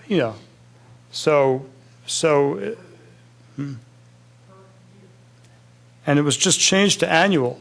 It wasn't annual before. At the same time, with people who were taking out strips of trees, the grading and clearing, if you look at section B on page 9, grading and clearing, it omits any of the optional treatment by the Shade Tree Commission for tree replacement. Section B, grading and clearing, formerly had a paragraph stating that in certain times or appropriate times, tree replacement, which pops up in all the other sections, like demolition and subdivision. So we're not really, if contractors see that this has been written out, this isn't going to encourage them to fall within the township guidelines. Likewise, it's been raised to 10 trees annual instead of 6. And the grading and clearing is a crucial catch-all. That's the one that people fall back on. That's the thing that will govern a lot of situations that we know about. But as to the homeowner, to continue that, so I've seen where 6 trees, I mean, if someone has an acre back by Fenimore Woods, why should they, so I think it's relative to the characteristics of someone's lawn. The best correlation, someone's property, the best correlation I could come up with is in R1 or R2 that they could have a 10-tree limit threshold before they have to go before shade tree. Whereas if it's an R, at the other end of the scale, if it's an R4 or R5, they'd maybe if 3 or 4 trees was the threshold. I believe that's it. I can't encourage you enough to try it, and I'd like to put this in writing, since it does look, I thought this was the last gasp, but there is real importance to governing people circumventing, because this is almost like a fun place to circumvent if you're that type of mind. And trees are extremely expendable to some people and extremely valuable to other people, but our property values are crucial, as John Sheehan did show up at the event regarding the old Bell Tells area, crucial. Finally, there is a regulation about putting cement around trees. And thank God they left the teeth in the regulation. I think in a private lane, finally, you have to wonder. I think there's a section in here. Can I ask the staff, is there cut and dry township maintenance of street trees? In other words, trees between trees, within 5 feet or between sidewalk and road. Is that all township maintenance? I believe the township does actively maintain the trees where they know that there's an issue, that they go out and maintain them. Right. I mean, it's a known fact. Which brings me to my last point. On a private lane, you might be running into township taking on responsibility, so maybe they should write the private out of that. But more so in the situation where people are not inclined because of danger factors and expense factors these days to replace them. They don't have to take out 6 trees. I mean, they don't meet the 6-tree threshold, so the net effect is Radnor's getting to be a not green township. And one great encouragement to people would be, say, put in the street tree. The township's going to cover at least half of it. Half the time the boughs will fall on the street, and the township has jurisdiction of the street, which is to say thank you. Thank you. Any other comments? Any other public comment? As a board, do we want to see this again, or we just want to take our comments and send it forward? I'll take a motion either way. I guess a motion to send it forward. With our comments, we have a motion to send it forward. May I have a second? I'll second. I have a second from Kathy. All in favor? Aye. Aye. Anyone opposed? No, You'd like to see it again? I would. Okay. I think when they're finished revising it, I think it would be useful for us to take a good look at it again. Okay. But you guys just voted, so. Thank you. Any old business? Any new business? Any public comment?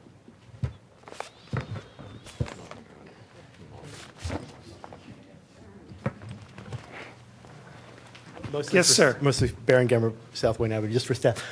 Regarding the zoning hearing board, I assume on the 21st that Kevin will be there. Is the Board of Commissioners going to authorize Peter or John Rice to be there in capacity of defending the township? I believe that's something that's going to be discussed at the June 18th meeting. Just, okay, check. And I know, actually, do you need to do something with Valley Forge?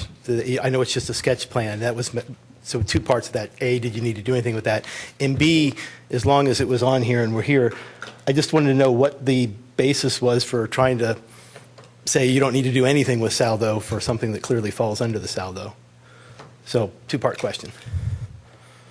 Here to present, so at this point, I'm assuming it's not on the agenda, so I'm not going to Oh, comment. yeah, on it. well, it's just, it was, luckily it was a sketch plan, because otherwise you'd might still have to take some action on it. But the other question was just maybe of staff in terms of what the thought was, 30 seconds just to.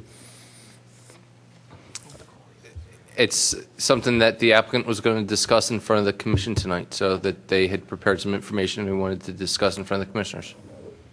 But had staff taken any position on that? We had looked at it and thought that the process, if they wanted to go that route, should be in front of the planning commission. Fair enough. Thank you, sir. Any other public comment? With that, the meeting's adjourned. We'll be back here Thursday night. Do we vote 7 to again? adjourn? Vote to adjourn or something? Motion adjourned, I'm sorry. Second. Can't imagine. Second, yeah. All in favor? Aye. Aye. See you Thursday.